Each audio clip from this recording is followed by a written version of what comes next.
You a Star Wars fan? Because you'll be amazed at number one, that a lot of women might be into the shit that you're into, but you're so worried about her judging you that you don't give it half a chance.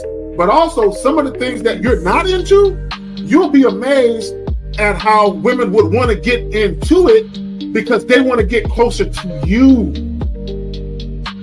A lot of times they say shit like, "Oh, I'm free on weekends," or "I'm usually free on Thursdays," or whatever the hell. So if it makes sense, then I schedule a date. If she really liked you from the get-go, there would be no reward system you would have to look for to do anything for, right? Because it would automatically be there, And I like to do this in conversation sometimes. When you're speaking with somebody and you'll hear a girl say something like, "I'll never do this," or "I don't like this," or "I don't like that." And then you'll notice you'll say, "Nah, I kind of like it. I like it when blah, blah, blah." And she's like, well, yeah, when you say it like that, I like it, and it's just kind of like, yeah, you switched up awfully fast for somebody that just really said they don't like something. And so, there's always been clues out there for fellas to understand, like, yo, if they really like you, they will change their whole political party.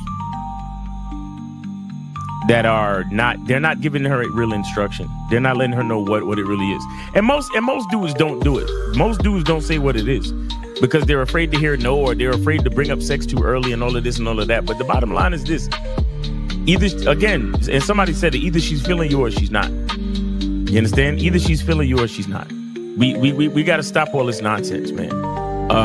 Guys are too afraid to hear no, and it's like I'd rather hear no than to waste 2, 3, 4 dates and time spent, money spent, and all this other shit just to find out that you wasn't feeling me any damn way.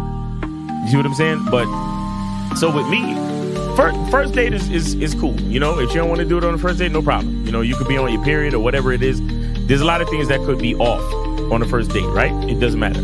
But second date, you gotta know what it is. For me, I like exclusive vagina to me.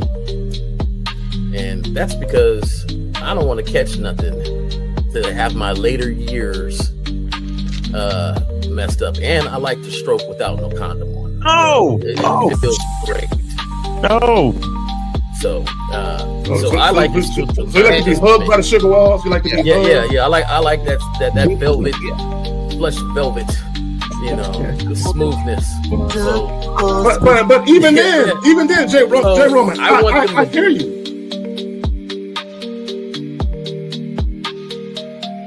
He don't get up for nothing. You understand what I'm saying? So, and the reason is because he has to conserve his energy to do 3 full workouts a day up until his competition date. You understand? So when he's in season, he literally just works out as hard as he can. Then he sits on the couch and his wife brings him everything. The only thing she don't do is fucking piss for him, right? So what I'm saying is, it's one thing to have a wife that does it, because you said earlier, these were the words you used. You said a woman who says, "Oh, I rock with this dude, so I don't mind doing this." But see, it's a difference between a woman who doesn't mind and a woman who cheerfully wants to do it. Understand the position of a simp. Make sure you understand the position of a friend zone nigga. Make sure you understand that a man doesn't do anything for nothing. You understand? So run the game, be careful, and do what you got to do. Mm-hmm. And that's right there, Jay Roman. And that's the problem. Your main chick should always be prioritized over all the new chicks. Right? The new chicks should not get preferential treatment. Right? So what would make it difficult for a lot of women is if you're giving girlfriend treatment to the new chick. Right? So this is why when you very first meet women, you have to establish boundaries and parameters where they got to earn everything. So that way, when the main chick is with you and she knows you're dealing with new women, she knows they have to go through the gauntlet too. They just don't get shit quicker. Like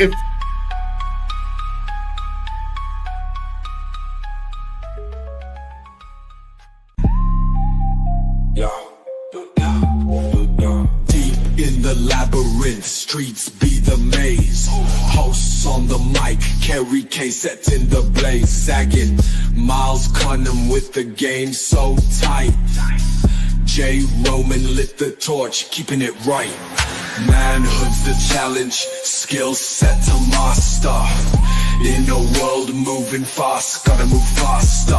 Trap beat, pounding 808, shake the floor. Guided by the host, wisdom like law. Carry K drops jewels, the crowd enthralled. Words cut deep, no need for brawls. Miles Cunningham, tactic sharp like a dagger. Navigates the game, makes the haters stagger. Journey to manhood, no easy feat. Lessons from the masters, words concrete. J. Roman with the keys, opens the door. Manhood's the path, gotta crave for more. Manhood's the challenge, skill set to master. In a world moving fast, gotta move faster. Trap beat, pounding 808, shake the floor. Guided by the host, wisdom like law. Let's get it. Let's get it. What's good? What's good? That intro's fire. Yeah. Hey. I'm always a little bit late, and I'm like, has it been like this for a while now? Last week, one that's catching up. last Saturday was the debut. You know what I'm saying? Oh, that's dope. Yeah. You know, I gotta have a little something for us too and shit. You know. Sure. But here we are. Your boy K Zag at 20. The return of manhood. Manhood is indeed a skill set.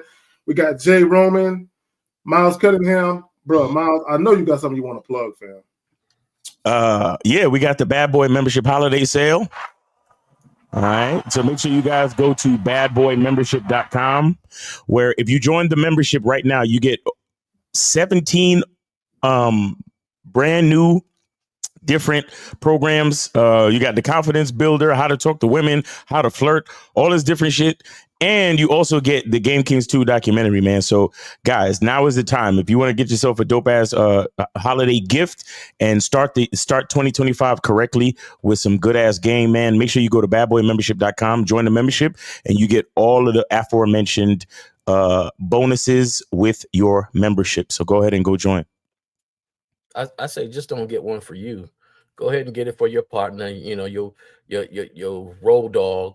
Yes, sir. So both of y'all can get sharpened. Iron sharpens iron. Exactly. So both y'all can learn and grow. Facts. There we go. And also the homie Lucario, Renee P put the link up in there. He has the holiday sale going on. Yo, man, I heard it was a couple of stacks worth of information that's being, bestowed upon you, young man. Y'all might want look. 2025 is right around the corner. So, yo, man, look, it's time. It's time for y'all to get up on this game. You got guys out here with a lifetime worth of experience, knowledge, and wisdom to impart on you guys. Yes, sir. Take advantage of it, because I'm gonna tell you, a lot of this information out here really doesn't serve you men. You know what I'm saying? But I'm here to tell you also, and I don't mind popping my collar to it, but the information that we give is literally a life-altering thing where you can see the fruits of your labor actually play out in real time. All you got to do is take the information and apply it. But first, you have to go where the information is at. Right? So just letting y'all motherfuckers know. So we'll apply some common sense. Yeah, no doubt. You can't stop time. So you can't stop that. So either you're going to get older or you're going to get older and wiser. And this is how you're going to get wiser. And, let me shout out June Sports with the $4.99 gratitude for gems weekly. This saves lives. It do, yo, man. And we've had guys call in and say, whether it's on this show, the Real Game No Theory podcast, or whether it's L and Miles doing their thing during a week when they do it, guys all the time, call in and let them know, man, you guys have saved me. You helped me out. And now they have this new information to go forth with. Yes, right? Sir. Yes, sir. So appreciate the super chat, fam. So what are we talking about today? What can men learn from Michael B. Jordan's admission and Offset's relationship drama, right? Technically, Offset and Cardi B's relationship drama. Now, here's my caveat, because I want to be clear. I really don't give a fuck about these goddamn celebrities. I really don't. I don't. But there are certain times. There are certain times where things happen where we can take what's going on with them and we can spit some game to it. And we can show you guys how the way that they think impacts the everyday working man, right? And the way that they conduct their business in their relationships, how it impacts the everyday working man and women as well. And let me just say this. There's one common theme, right? And y'all saw the thumbnail, right? Where Michael Jordan made that admission. There's a common theme between the issue with him saying what he said and also the drama surrounding Offset and Cardi B. And that one common theme is sex. It centers around sex. It centers around Michael B. Jordan's view of women who have sex right away, and it centers around Offset's cheating scandals, right? So sex is the common thing. There are other things that play, but sex is the common thing. But we're going to break all that shit down. There are no videos. There are some Facebook posts that I'm just going to share with you guys. And let me just say this real quick, right? Because there are some text messages that Cardi B is sharing on her IG. And as foul as that is, I got to lay the blame at the man's feet. If you know that your woman or your ex is sharing intimate conversations via text with the world, you need to stop communicating with her in that fashion. Stop giving her the information or the ammo that she needs to have you looking crazy out in these streets, right? And let me just say this as well, because I got a client, and he might be listening right now, and he's kind of going through it a little bit with the mother of his child, where he's having difficulty seeing his child at the frequency he would like. And, you know, he's texting her about his displeasure with her dealing with the new guy in her life. And she is sharing those text messages with the new guy. Mm. So, guys, there are certain times where if you are having a toxic or drama-filled situation with a woman, women will share that shit. I'm not saying every single woman will, but by and large, women will share intimate conversations between you with other people, between you and them with other people, right? So just understand that not everything needs to be said via text. It needs to be one of those things where it's not even a phone conversation necessarily. Sometimes you just got to say shit face to face and let it be that. Yeah. But when it comes to you guys that have children, if you do text the mother of your child or children or the mothers, whatever the case may be, only text them about seeing the kid. Nothing else. Don't say nothing else. Yeah. Right? Come on, man. Y'all are way too emotional about this shit. But guys, if you have a question, put a Q in the chat, and we're about to go ahead and get into this. So let me grab the first joint, right? And then hit the obvious joint because this was on the thumbnail. So he says he loses all respect for women after being intimate on the first date. What? Yeah. Okay. Wait. Yeah, so you can see it. There you go. Where did this come from? Where did this come from? Did he really put this together, or did somebody put this together? No. He did an interview, and somebody took that soundbite and put it on Facebook. These niggas, bro, yeah. So this is what I want to say to guys. Okay, and I never understood this. I want guys to understand something, and I want you to take your emotions out of it and your judgment out of it. If you meet a young lady, and she has sex with you right away, it's because she is sexually attracted to you. Period. Why would you then go and judge her for doing things that women do when they are sexually attracted to a man? They're having sex with you right away. And most guys, they make the correlation between that and they say, oh, she must do this with every guy. And here's the foolishness with saying that. For every guy, and I want pay attention to what I'm about to say. For every guy that would say, if a woman has sex with me on the first night or the first date, I'm going to judge her. She's not wifey because she probably does this with every guy. For all you guys that say that, how many times have you went out on a date with a woman and she wouldn't even let you kiss her. She wouldn't let you touch her. You told her to sit next to you. She told you no. So, and I say that to say this. That shows you that women pick and choose who they have sex with quickly. So just because a woman has sex with you on the first night or after the first date, now you might not be the first and only guy she does that with, but best believe there are many more guys that weren't fucking on the first date or the first time that they met. But y'all got it. You got it, Jay.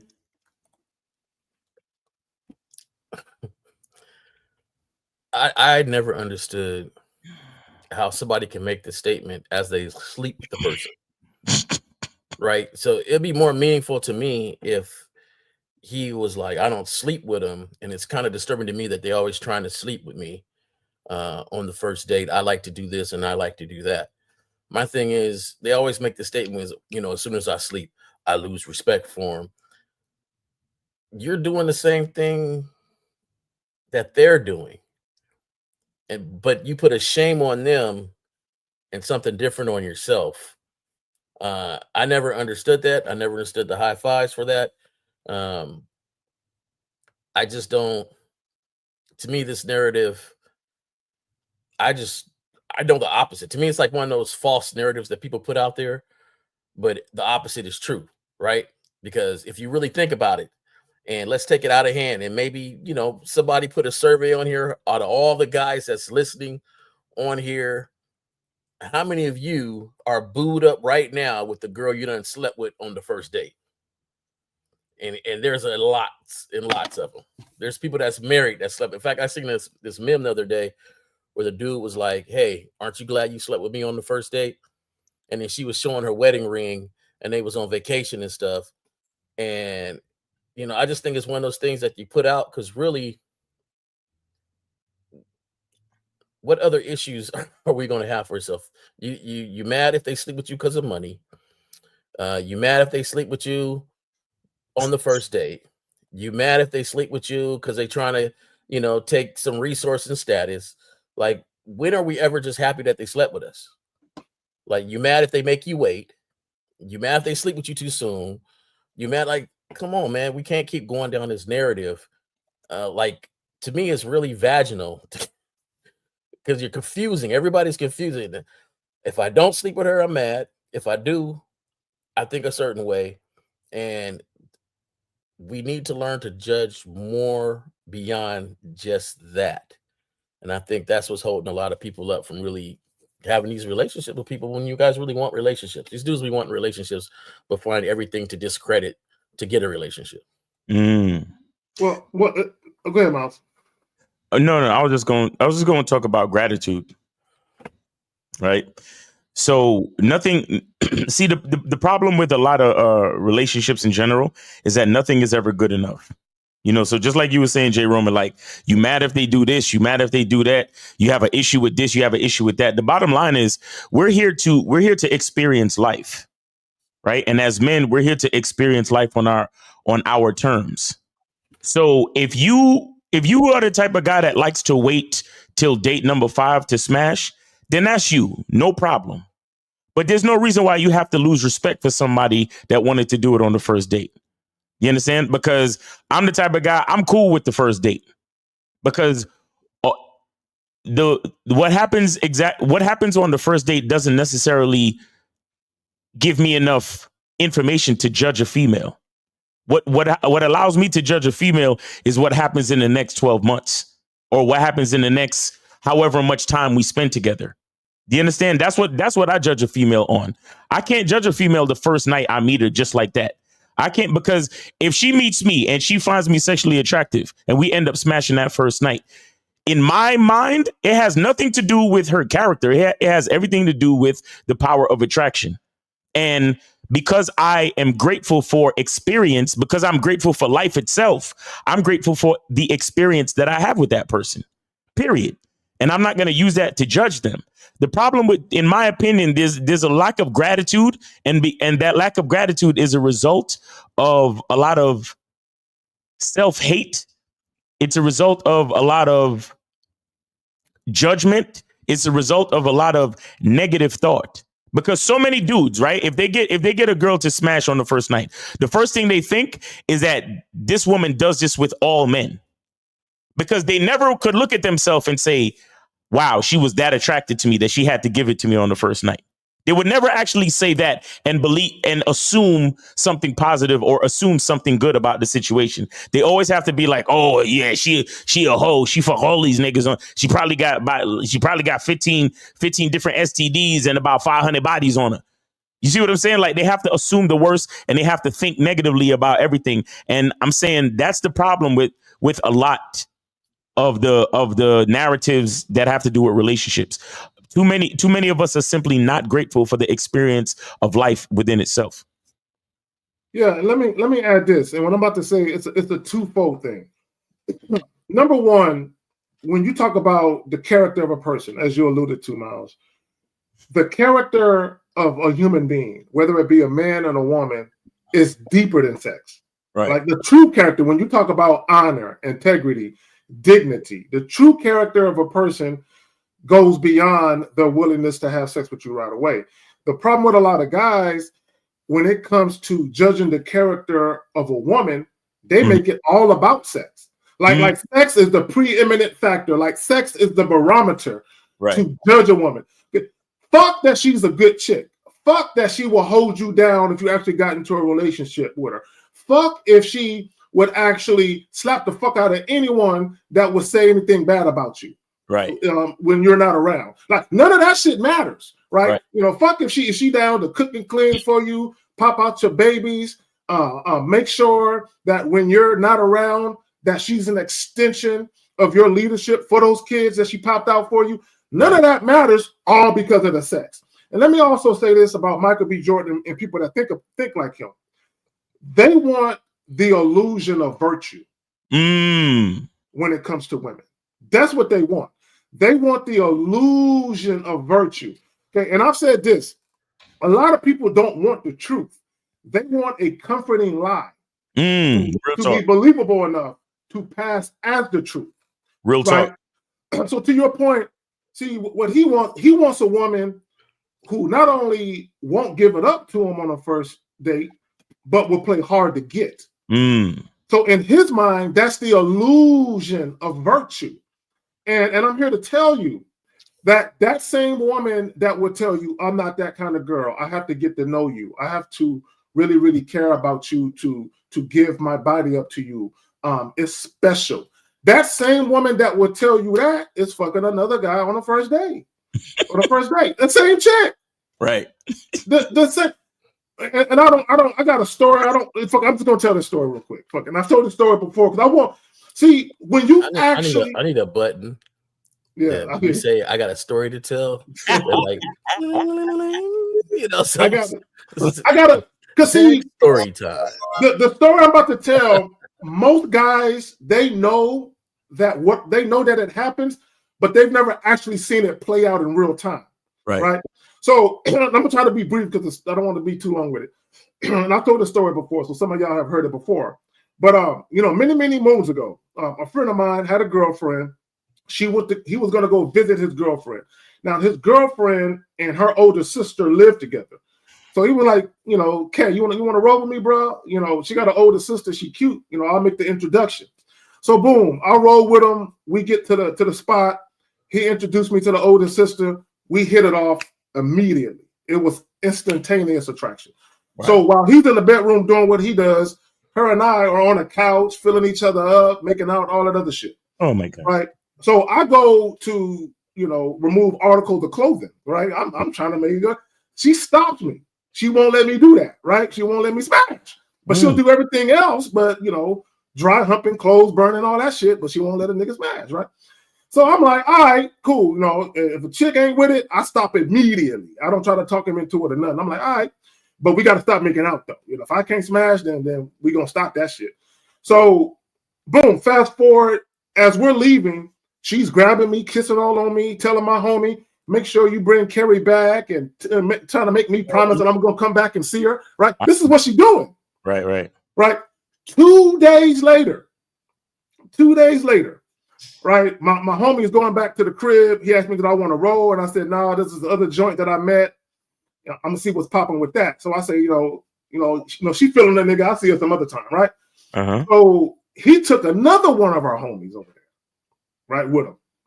So that same night, I get a call from her, and she's saying, I got to tell you something. I want you to hear it from me first. So she smashed the other homie, the same night. She wouldn't let me smash, but she let this nigga smash, right? And I wasn't mad at that, right? She wasn't my girl, but she said, I want you to hear it from me. We had sex, but it was just sex. It don't mean nothing to me. I really like you. I hope this doesn't interfere with us, seeing each other again and all that other type of shit, right? The point I want to make is this, right? Guys that have this delusion that, if a woman make you wait, she's a good girl, right? I'm here to tell you 48 hours later, after making me wait, she's smashing one of the homies, right? So I've actually been there and I've seen it go down in real time. So I know better than to have that illusion of virtue when it comes to women. And what guys need to understand is that women will always gravitate to the men that they are sexually attracted to, and they're going to make it happen sooner rather than later. And what boggles my mind and bothers me is, and I think one of y'all said it, I forget which one of y'all said it. I think Jay Roman, you said it. If you're the type of guy where you like to wait, you like to marinate it, as Steve says, right? If a woman is getting all touchy-feely, you can be like, hey, girl, hey, look, it ain't going nowhere. It'll be here for you next time we see each other, right? When we talk about sexual autonomy, which is having sex with the person you want at the time and place of your choosing, right? As men, we have sexual autonomy too. So although you got a woman who wants to get down when you first meet her, you can tell her, not now, baby, we can say that for later. You can make her wait a little while longer until you feel like, all right, she earned the dick, right? She fiending for the dick. All right, let me go ahead and break her off, right? You can do that. But this notion that a woman is showing you sexual interest and you automatically castigate her and say she's a bad person, I don't have no respect for her, but then you go and fuck her. Okay, let me just talk about that. And this is where I lose respect for guys. And I want guys to understand a man who actually has standards. And I've said this before about a lot of men. Y'all want women to have standards that you yourself don't possess. You want a woman to not want to fuck on the first date, but you fuck on the first date. Right. Okay? That's a standard, right? So if you're saying, I want women to have standards where they don't fuck right away, but you fuck right away, that literally means you don't have the same standards that you want the woman to have. How is a woman supposed to follow you as a leader? How is she supposed to believe and trust in your leadership when you want her to have standards you yourself don't possess, right? To me, that makes no sense. Now, if you're the type of guy where you don't believe in indulging in casual sex, right? You prefer to develop or build some type of emotional bond or connection first. That's fine. But you should make sure that if you encounter a woman, you just let her know, baby, look, we ain't got to rush this. Let's go out a couple times and if the mood so strikes us, we can do this at another time. You can still put it off for a later date. But what you guys got to say about that, man? Man, another aspect I'll put on it too is how you start is how you finish. You see, there's certain things that come with standards, right? There's certain, like, you got to understand is that you got to be careful you have to be careful with the precedents that you create in your relation. Okay, meaning that you have to be careful with how you start things off. Right? So if y'all dating and one of y'all want to smash, but you're like, oh, let's put it off. See, you have to understand that you're introducing the idea of putting off sex to the woman. Right now, you probably don't expect for this woman to turn into your girl and turn into a long-term relationship or a marriage. But you have to remember, at the very beginning, you introduced the idea of putting off sex to a later date.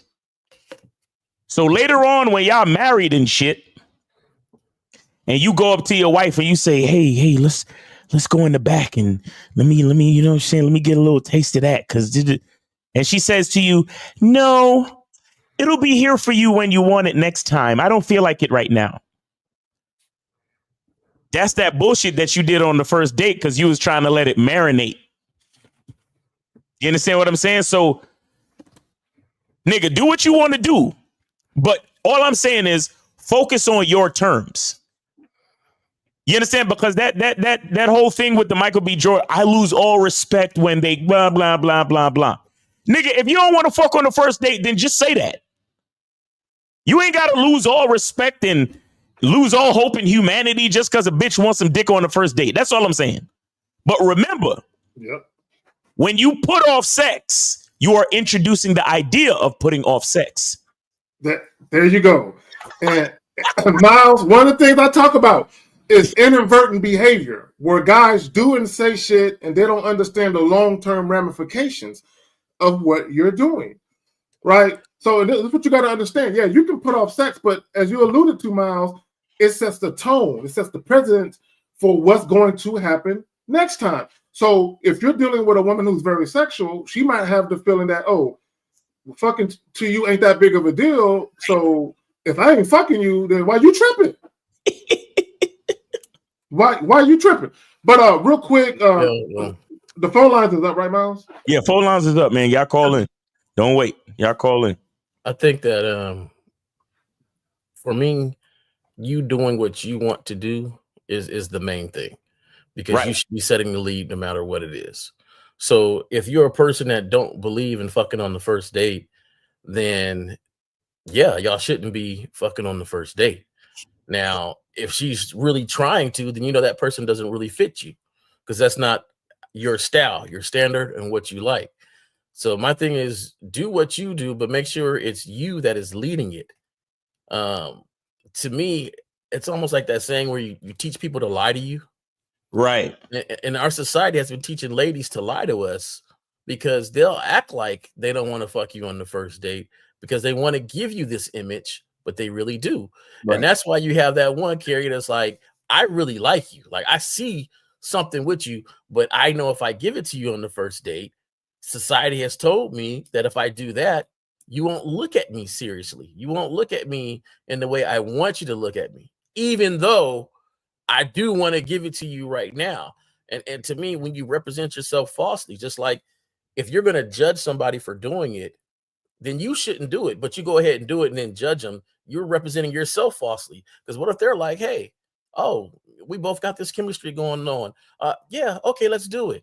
And you're sitting there judging, you're falsely representing yourself now, because that's something you should have said. Like, hey, like Miles was saying, hey, this is going a little too fast. Let's chill out for a little bit and do whatever.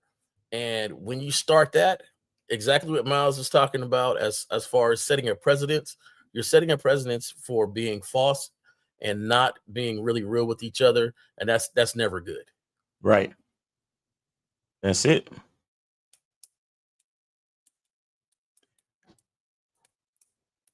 All right, guys. So did you? Oh, you put it on. Yeah, 919-647-9392, 919-647-9392. We want to hear your take on this, or if you guys have any questions, because I know a lot of you cats out there is on that same bullshit. Like, yo, if she try to fuck the first night, is this, is that, and she this and she that, and I can't wife no chick, I can't take no chick seriously that's trying to fuck on the first night.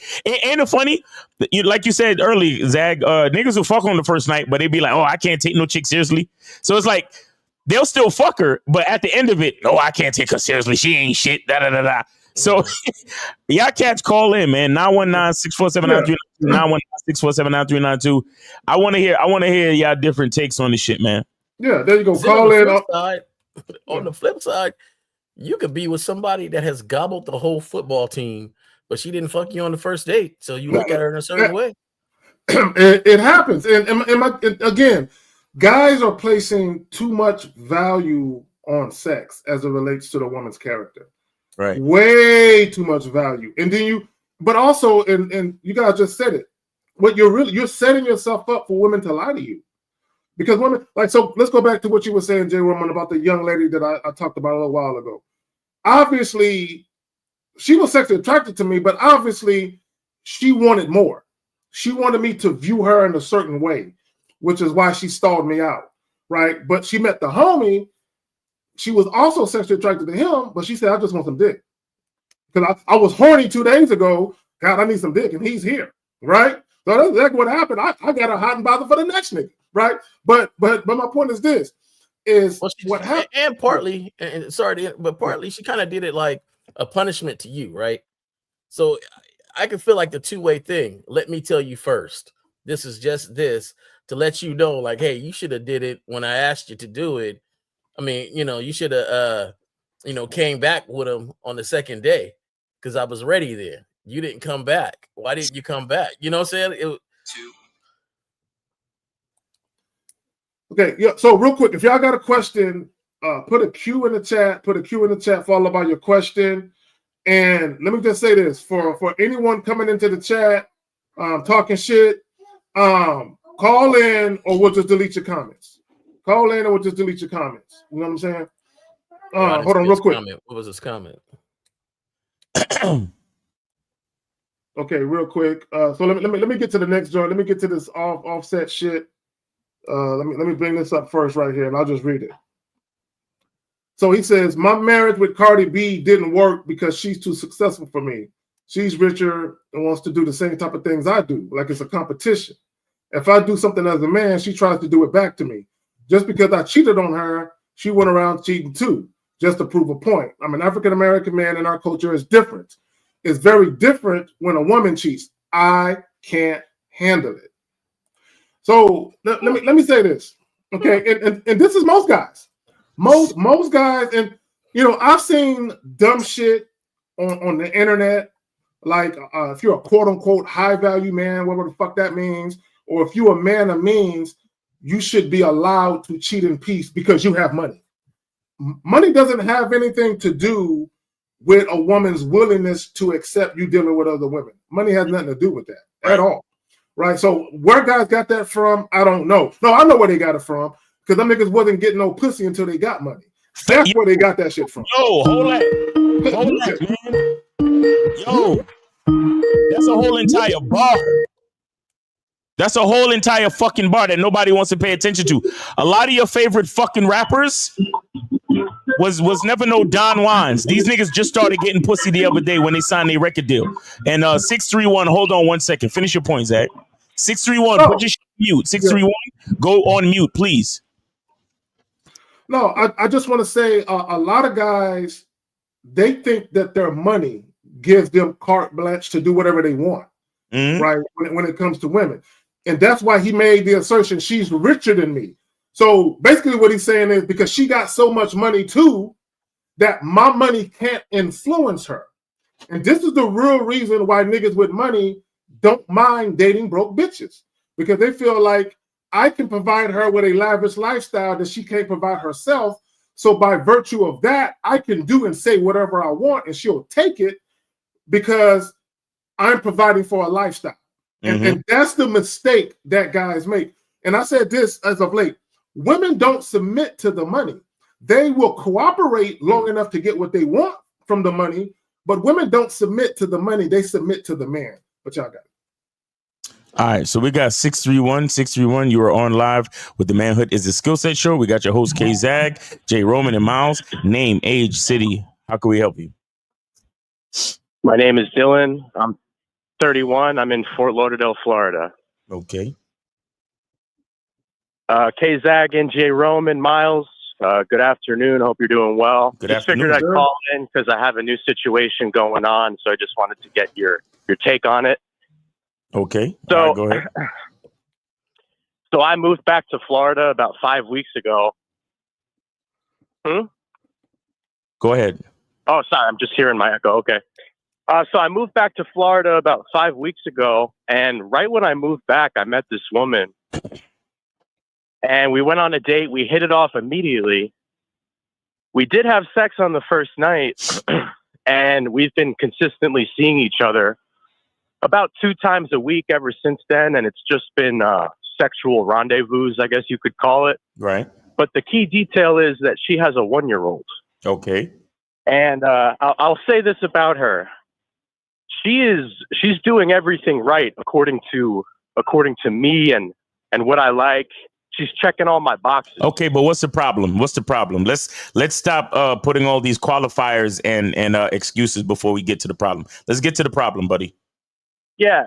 So my question is, and Miles, I know you like when we just get right to the question. So let me just get right to it. So, yeah, I mean, my question is, should this develop into something more than just sexual rendezvous? Meaning that she's a single mother. No. Should is not the right word. Should is not the right word. When you say the word should, you are implying that there is some type of rule or standard that has not been created by you that you should be following. And that is your mistake. That is your mistake. Why are you when you say should, what you're saying is that your life doesn't belong to you and you're somebody's forcing you to make a decision that doesn't speak to your masculine identity.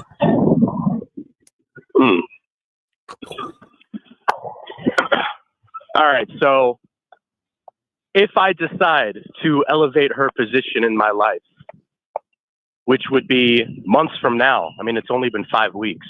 But why do you think it's so far ahead? Yeah, why are you thinking so far ahead? The pussy's real good, huh? Fire. Yeah, the pussy. Look, guys, real quick, caller, before you continue, because I missed part of what you said. I had to get up real quick, but let me just say this real quick. Guys, enjoy the moment. Just enjoy the moment. I'm assuming that things is good between y'all. The respect is there. You're having great sex with the young lady. Just enjoy it for right now, right? Enjoy it while it's enjoyable. The moment it's no longer enjoyable, then you got to make a different decision. But yeah, you already thinking about her being your girl. And let me tell you what's going to happen. Because you're already planting seeds in your subconscious mind that this could potentially be your girl after a month or so of dealing with her. So what's going to start happening, if it's not happening already, you're going to start doing things that a boyfriend would. Right, with the anticipation that she's going to be your girlfriend, but she hasn't even earned any consideration to be your girlfriend. He probably did already. No, he's done those things already. As soon as he said he's 2 times a week. So what? Are you spending the night with her? Are y'all spending the night, caller? We have not had sleepover situations yet. No. Wait, you said twice a week? Come again? How many times a week do you see this woman? Do I see her 2 times? Jesus Christ.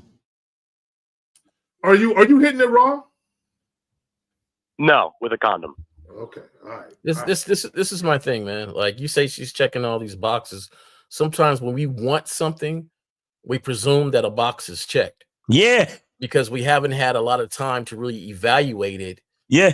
To make sure that box is checked. That's right? why. That's been 5 weeks. Real quick, J. Roman, I'm gonna give it right back to you. But that's exactly why I told you to shut the fuck up on all that. Oh well, she's perfect. She listens to me. She like you trying to put all these fucking qualifiers in. So when you hit us with the real issue, that you could have all this shit stacked up, so you can make the choice for her to be a girl too early. Go ahead, J. Roman. So just watch out for that. Now, this is my thing. And this is why I always tell people, man, you got to have fun with these interactions. And then on top of that, really know yourself. Some people want a girlfriend, but try to play the field. Some people have a girlfriend, but really all they want to do is play the field. So you have to really figure out, what do you want? Now, are you just going through life as a single dude, really wanting to be in a relationship? Or are you just going through life as a single dude? And then sometimes you just meet one, you be like, this one kind of got me. Yeah. There's a difference between that. And so you'll act accordingly to that. Now she has a 1-year-old. Wait, a 1-year-old? As she tried to introduce you to the 1-year-old. Red flags. Red flags everywhere. Did we lose the caller? No, I'm still here. Yeah, has she tried to introduce you to the 1-year-old? No, the 1-year-old has not entered the picture at all. Okay. So at this moment, if you like her, because it seems like you like her. Oh, he loves her. Like you like her. So let's just be, you're seeing her twice a week for the last 5 weeks since meeting her. He's in Like lust. that's, I don't know if you do that often. Like, is that your normal movement? That as soon as you meet one, she gets a lot of access to you, But either way, if this is somebody that you like, then you have to take the lead and understand how mature relationships are built and understand things that you want to do. You are not going to set her up for failure or set yourself up for failure, which is more important. So you're going to lead the situation. Now, when do you think you should have serious conversations with her about that? I think it should be soon. Oh God. See, and that's why that's setting both of you guys up for failure. It's been 5 weeks. Do you even know her credit score? Well, let me ask him this. And shout out to William Kime for the $5. So, is this woman one of the more attractive women you've ever dated or dealt with? Yes. Oh shit, bro. So caller, I'm gonna ask you a question. Man to man, let's pretend like nobody's watching this live stream, and it's me, you, and Miles. We got a couple of cigars. We're sitting on the curb watching chicks walk by, just chopping it up. I'm gonna ask you this question. Is one of the reasons why you want to take her off the dating market because you don't want any other man to have access to her at this point? No. Has she talked about whether or not you dating other women or not? Yes. Okay, tell me how that conversation went. So she asked me one night, this was probably 2 weeks ago. She asked me, am I the only woman that you're dating right now? And I simply replied to her by saying, we are not yet exclusive. Okay. And what did she say after that? She had a look of bewilderment on her face at first, and then she behaved like I never said anything at all. Okay, cool. Now, have you asked her whether or not you were the only guy that she was seeing? I have not. Look, bro, you got to be careful with her because you say you've been dealing with her for 5 weeks. 5 weeks, yes. Okay, now that means 3 weeks into it, she's already asking you that question. And I'm going to tell you why. I'm going to tell you the main reason. There's probably a couple of reasons, but one main reason why she asked you that was because of the frequency that you're seeing her. So let me break something down to you guys. And this, when we talk about setting the tone for boundaries and parameters when you very first meet women, that comes into play here. This is what happens. When you're seeing a woman 2-3 times a week, every week that you just met, and she actually, not only is she sexually attracted to you, but she likes the sex and she likes you on top of all of that, what happens is, have you ever heard the phrase, you don't got a lot of women, they'll lie to themselves? Mm-hmm. Mm-hmm. Yeah, okay. So basically, in her mind, she's already got this fantasy about what you guys are going to be to each other. And that's due in part to the frequency that you're seeing her, because in her mind, she's thinking, well, maybe he doesn't really have a lot going on because he's with me so often. Right. Yep. So you're setting yourself up for potential drama. Because let me tell you what's going to happen. See, you think it's over.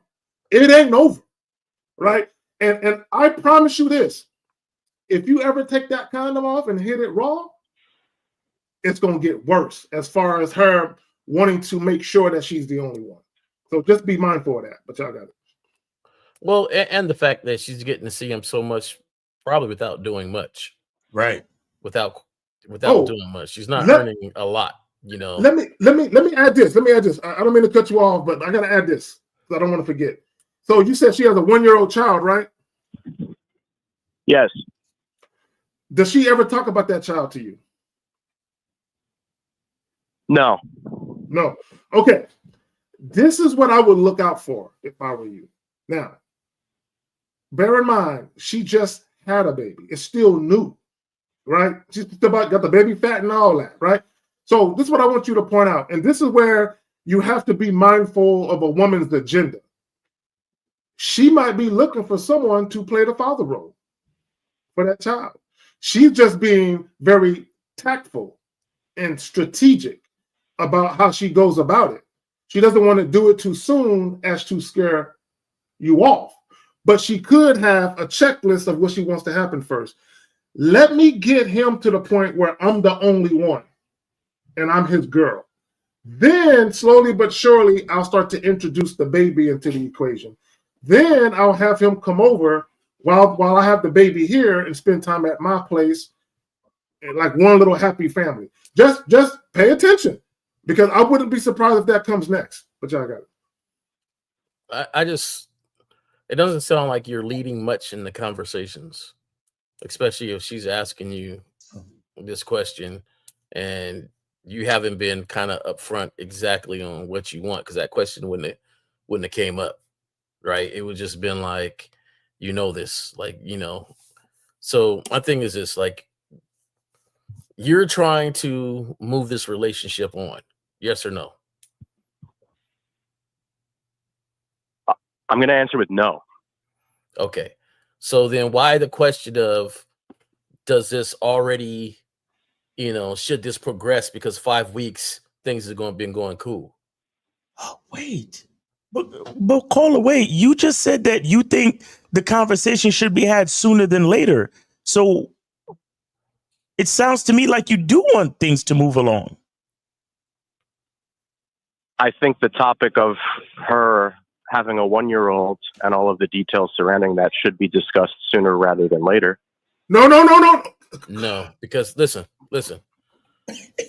I think you're missing the equation of you, right? And a lot of times we like to put the equation of us in a head of household leadership role yet, but the first person you're leading is yourself. Do you mind dating a person with a 1-year-old? Is that a responsibility that you want to take on? Do you care what the dad is at? What type of relationship that is? There's so much questions that has that, but we haven't even got to the point where we have vetted this woman to actually be with you. It's only been 5 weeks. Yeah, bro. Right. So there's you're jumping to a step that should not be a step yet. Slow down. Okay. So let me say this. My bad. Let me say this. Does she live by herself? Yes. And you've been in her house? Yes. Was the baby there when you were there? Some of the times. No. So you've met the baby, or the baby was asleep? The baby was asleep at those times. That's a mistake, bro. That's a mistake. So were you there during the daytime or at night? Night. Yeah.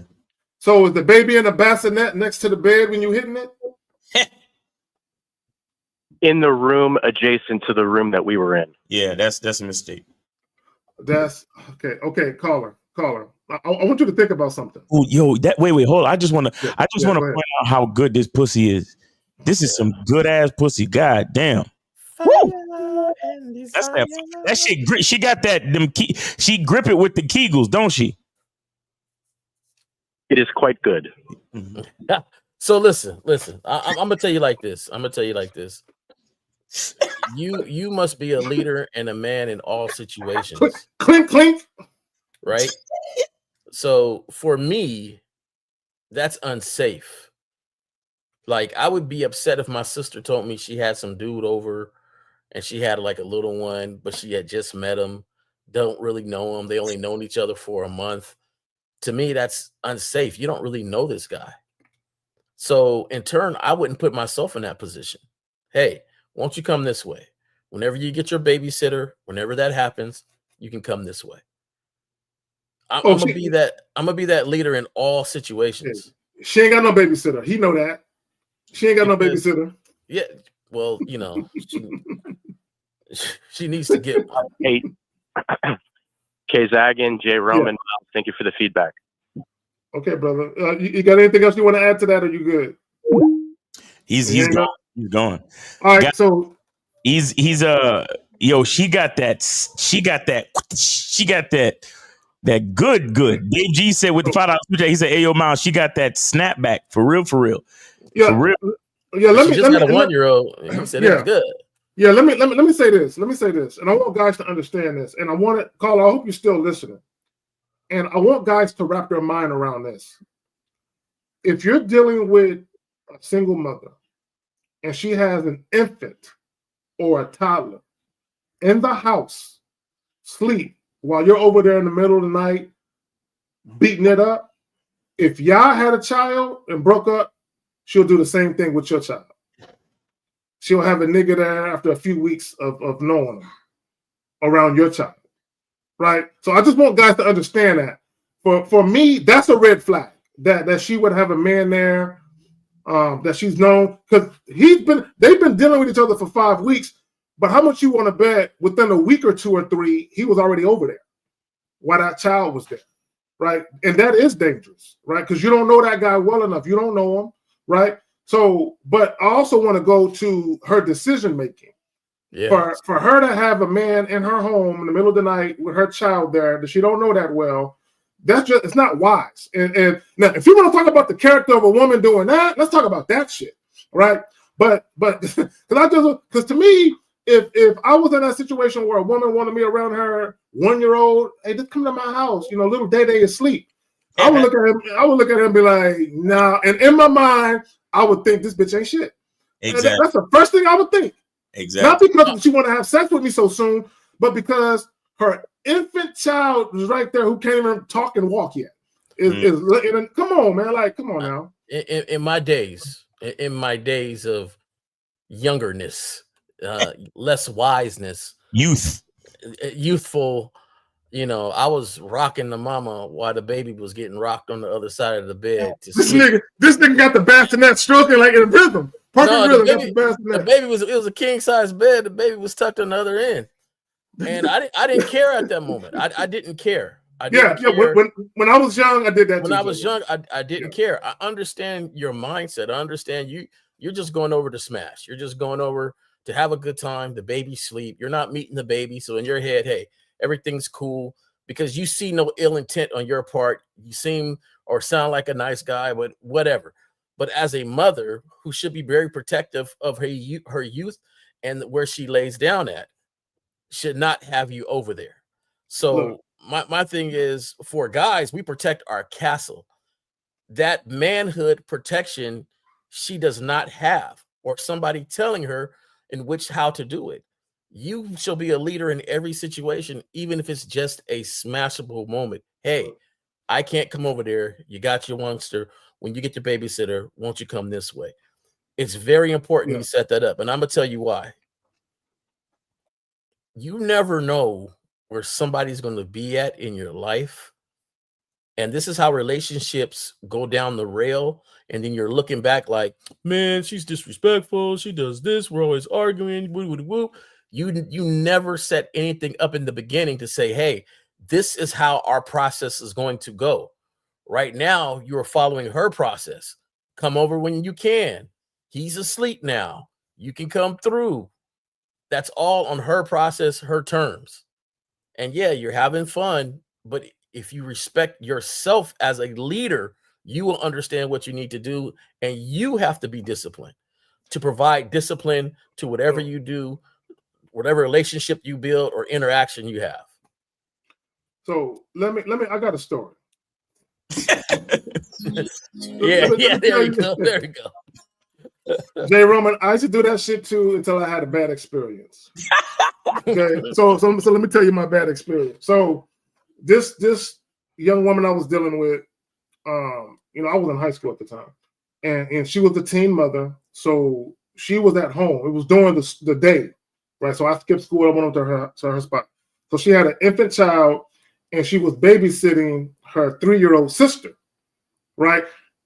So I'm in the door closed. I'm in the bedroom. All the lights are off. I'm doing my thing, right? I'm hitting it, missionary and shit. I'm doing my thing, and the door burst open, and the 3-year-old ran and jumped on my back, right? And she was like, no. She was like, stop. She was like, stop hurting my sister. You know what I'm saying? That's what she said, right? So she on my back, dog. I'm uncomfortable. You know what I'm saying? Because I'm in a very vulnerable state. So, but let me tell you how raw the girl was. I'm trying to pull out, and she pulling me back in, saying, I'm coming, don't stop. And I'm like, your sister's on my back, right? So, I'm like, story right now. Stop telling this story right now. Stop. I'm done. Grave that one. But the point I want to make. This is the point I want to make with that story, right? I maybe went a little too far with it, but this is the point I want to make. True story though.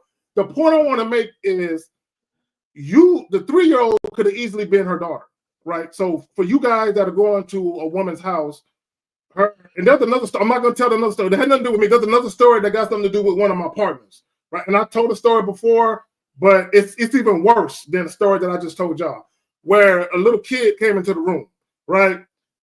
And yo, man, don't put yourself in that predicament to be around these young kids. Just don't do it. So I'm a progress. Traumatized, man. Yeah, I'm gonna progress the story a little bit for me. When I got older and wiser, I was seeing somebody, and she kept asking me to come over. She had a 17-year-old, and I said, no, I will not come over there.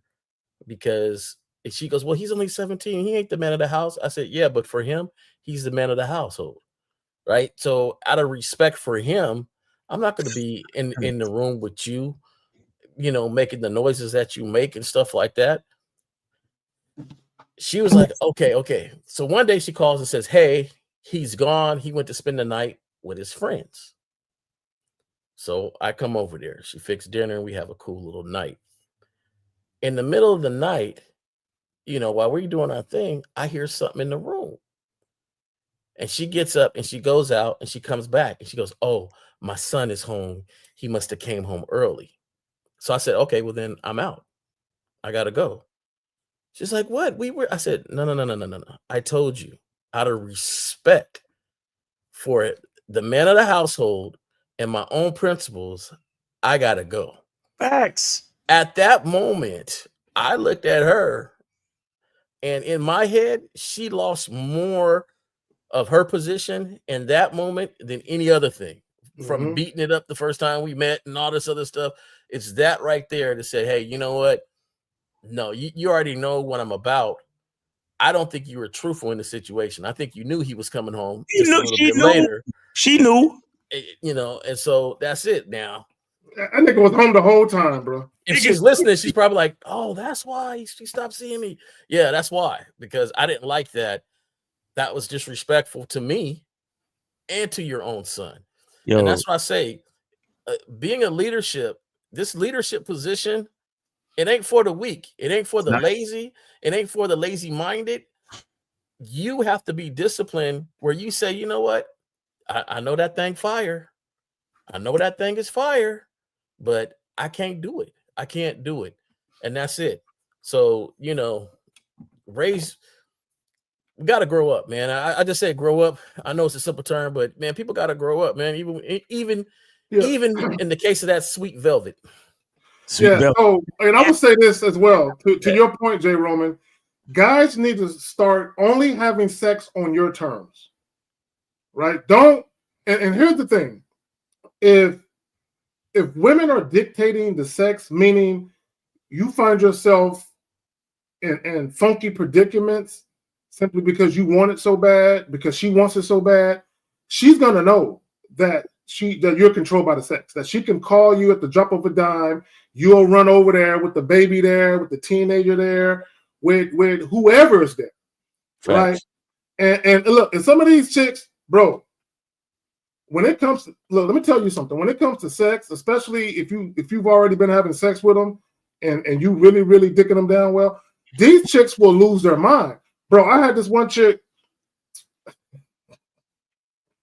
I was dealing with, and her man was in jail, like a little year bid, some piddly bullshit. He was in jail, right? So I was at her spot, right? And she was telling me that his uncle was going to come by and pick up something. And I'm like, well, I'm about to go ahead and bounce. And she was like, no, he's just going to pick up something. And you know, against my better judgment, I stayed, right? It gets worse, right? Mm-hmm. So against my better judgment, I stayed, right? So he come over, I meet him, cool, no big deal. So him and I, it went from I should have left to I'm drinking beer with the nigga. I'm sitting down talking to him. Oh my God. So he gets sleepy and she says, go lay in a room. Go lay in a room right there. So her room was, now we're in the living room. She says, go lay in the guest room. So he go lay in the guest room. Her bedroom is right across from that room. So she wants me to beat it up. And I'm like, you ain't worried about this motherfucker telling your man, telling his nephew, because it was her nephew. His nephew was her man, right? You know? So I'm in a room across from him, beating it up, right? This guy, this woman, she had no regard for the fact that I got this man at my house, he running through it with my man's uncle right across the hallway in the next room and shit. So sometimes when these women, when they want sex, they do some goofy shit, right? Now and again, against my better judgment, I never should have did that. In hindsight, I wouldn't have did it going forward. I would never put myself in that position again. But my point is, when it comes to sex, some women, they do some shit that's illogical. Right. That's a fact. That is a whole fact.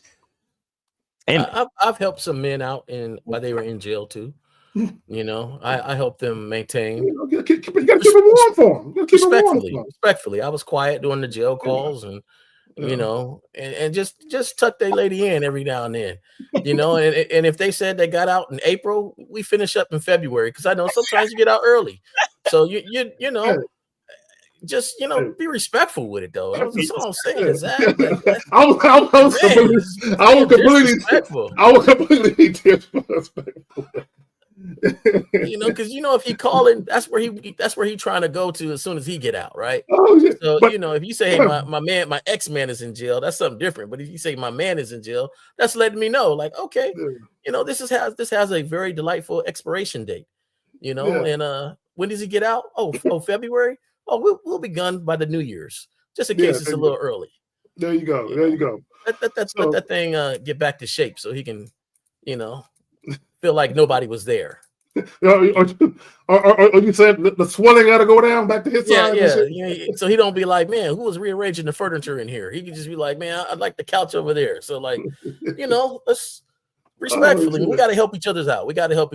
Man. You just borrowing. I'm just borrowing her, just helping you out while you in jail. You don't want her all out in the city, running across the city. She just got this one guy. There you go. Yeah. So then I did that when her man was due to be released about a month or two before. I'm like, all right, I'm gonna be out. Yeah. But it's a much longer story. It wasn't quite so simple. Now, I did end it, but it became a whole thing later on. But anyway, I'm not gonna get into all that. But real quick, guys, if you have a question, put a Q in the chat, followed by your question. Let's go ahead and get to this what do you call it? This offset shit. There's some more shit. So here we go, right? So there's two more joints. Well, let me put up this, and then Jay Roman, you can speak to this. Let me read this again. My marriage with Cardi B didn't work because she's too successful for me. She's richer and wants to do the same type of things I do, like it's a competition. If I do something as a man, she tries to do it back to me just because I cheated on her. She went around cheating too, just to prove a point. I'm an African American, and our culture is different. It's very different when a man cheats. I can't handle it. Which let me just say this real quick. This is how you know some guys are not built for open relationships or open marriages or things like that. Because you can't handle the fact that your woman would actually take up with another man or other men other than you. And that's where the ego comes in at, where he believes that he's such a god in the bedroom with her that she won't want to experience other individuals. But Jay Roman, you got it. I happen to, like you mentioned the first part of that paragraph. You want to finish your point, Jay? Yeah. But you can address the caller. Let him know though, because okay, all right. 347. Hold on 1 second. Let Jay Roman finish his point, and then we'll get right to you. Okay. It's just gonna be real quick. The first part we already addressed about the money making and things like that. But I happen just to like the honesty of his post. Like just saying, hey, I can't deal with it. Now, right or wrong on his mentality on why. But that same honesty should have came in the very beginning when you're talking to her about setting up the style of relationship you want. So, my thing is don't gain the honesty now. You should have set that up way before and what you thought of and how you wanted to live your life with her. But anyway, that's it.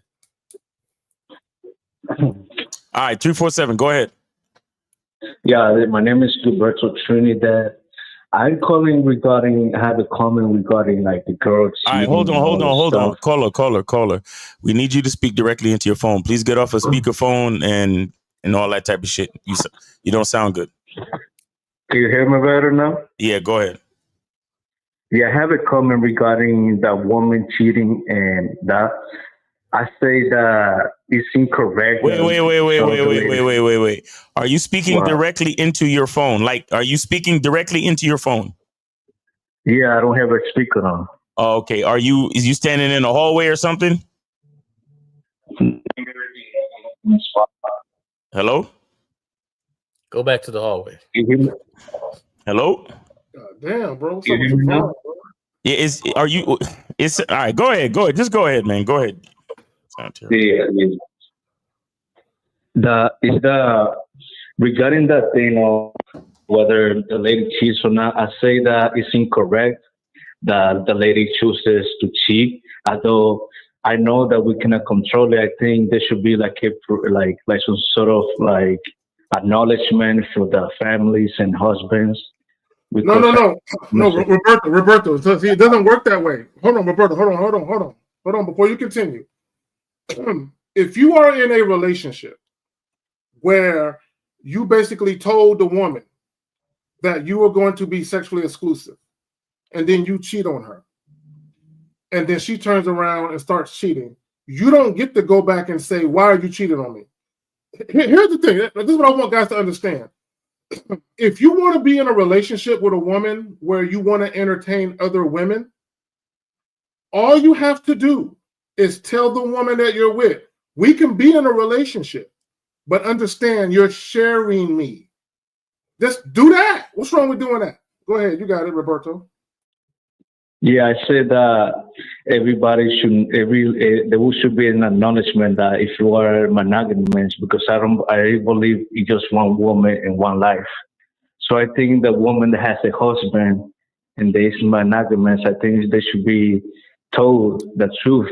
That woman to the husband, listen, even though I'm with you, I want to be with other men, and it's the other man's decision. But the woman also part needs to give her part and be honest too with her husband. She wanted other men. She should say it as well. But hold on, caller. I get what you're saying, and you're not wrong. But here's the problem. Here's the problem.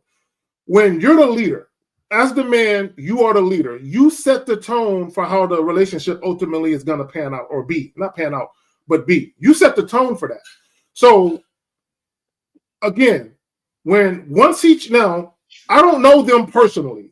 Cardi B says she never cheated on him until he started cheating. So whether that's true or not, I could care less about. But let's go with the argument that she was faithful to him at first until he started cheating. Yes. Does two wrongs make a right? Of course not. Is he wrong? Yes. Is she wrong? Yes. But the reality of it is you can't punch somebody in the face and then get mad when they pull out a gun. Right? You can't tell them how they should get their lick back. They're going to get their lick back, even if you think it's overkill or they're doing too much. Right? So the moral of the story is, don't fuck nobody over if you don't want to be fucked over. But I think the Michael B. Jordan's attitude lends towards this, right? Because if you have somebody saying, "Hey, I won't consider you special until you act like that thing is special," so now when it's given to me, you told me that it was special to give it to me. I never told you this dick was special to give it to you, but you told me that thing was special to give it to me. Now, when you give that thing to somebody else, I'm like, hold on, what's up with it?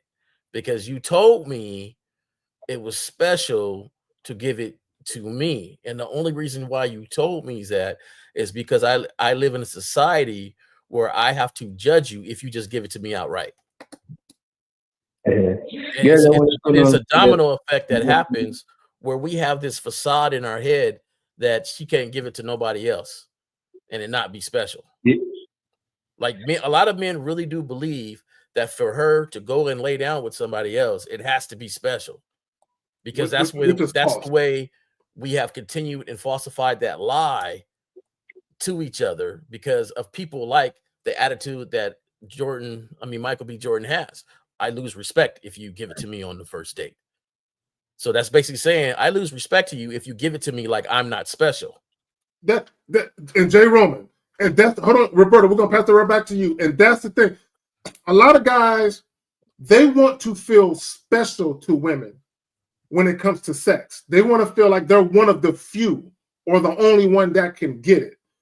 So and it does go together. And this is why I titled it how I titled it.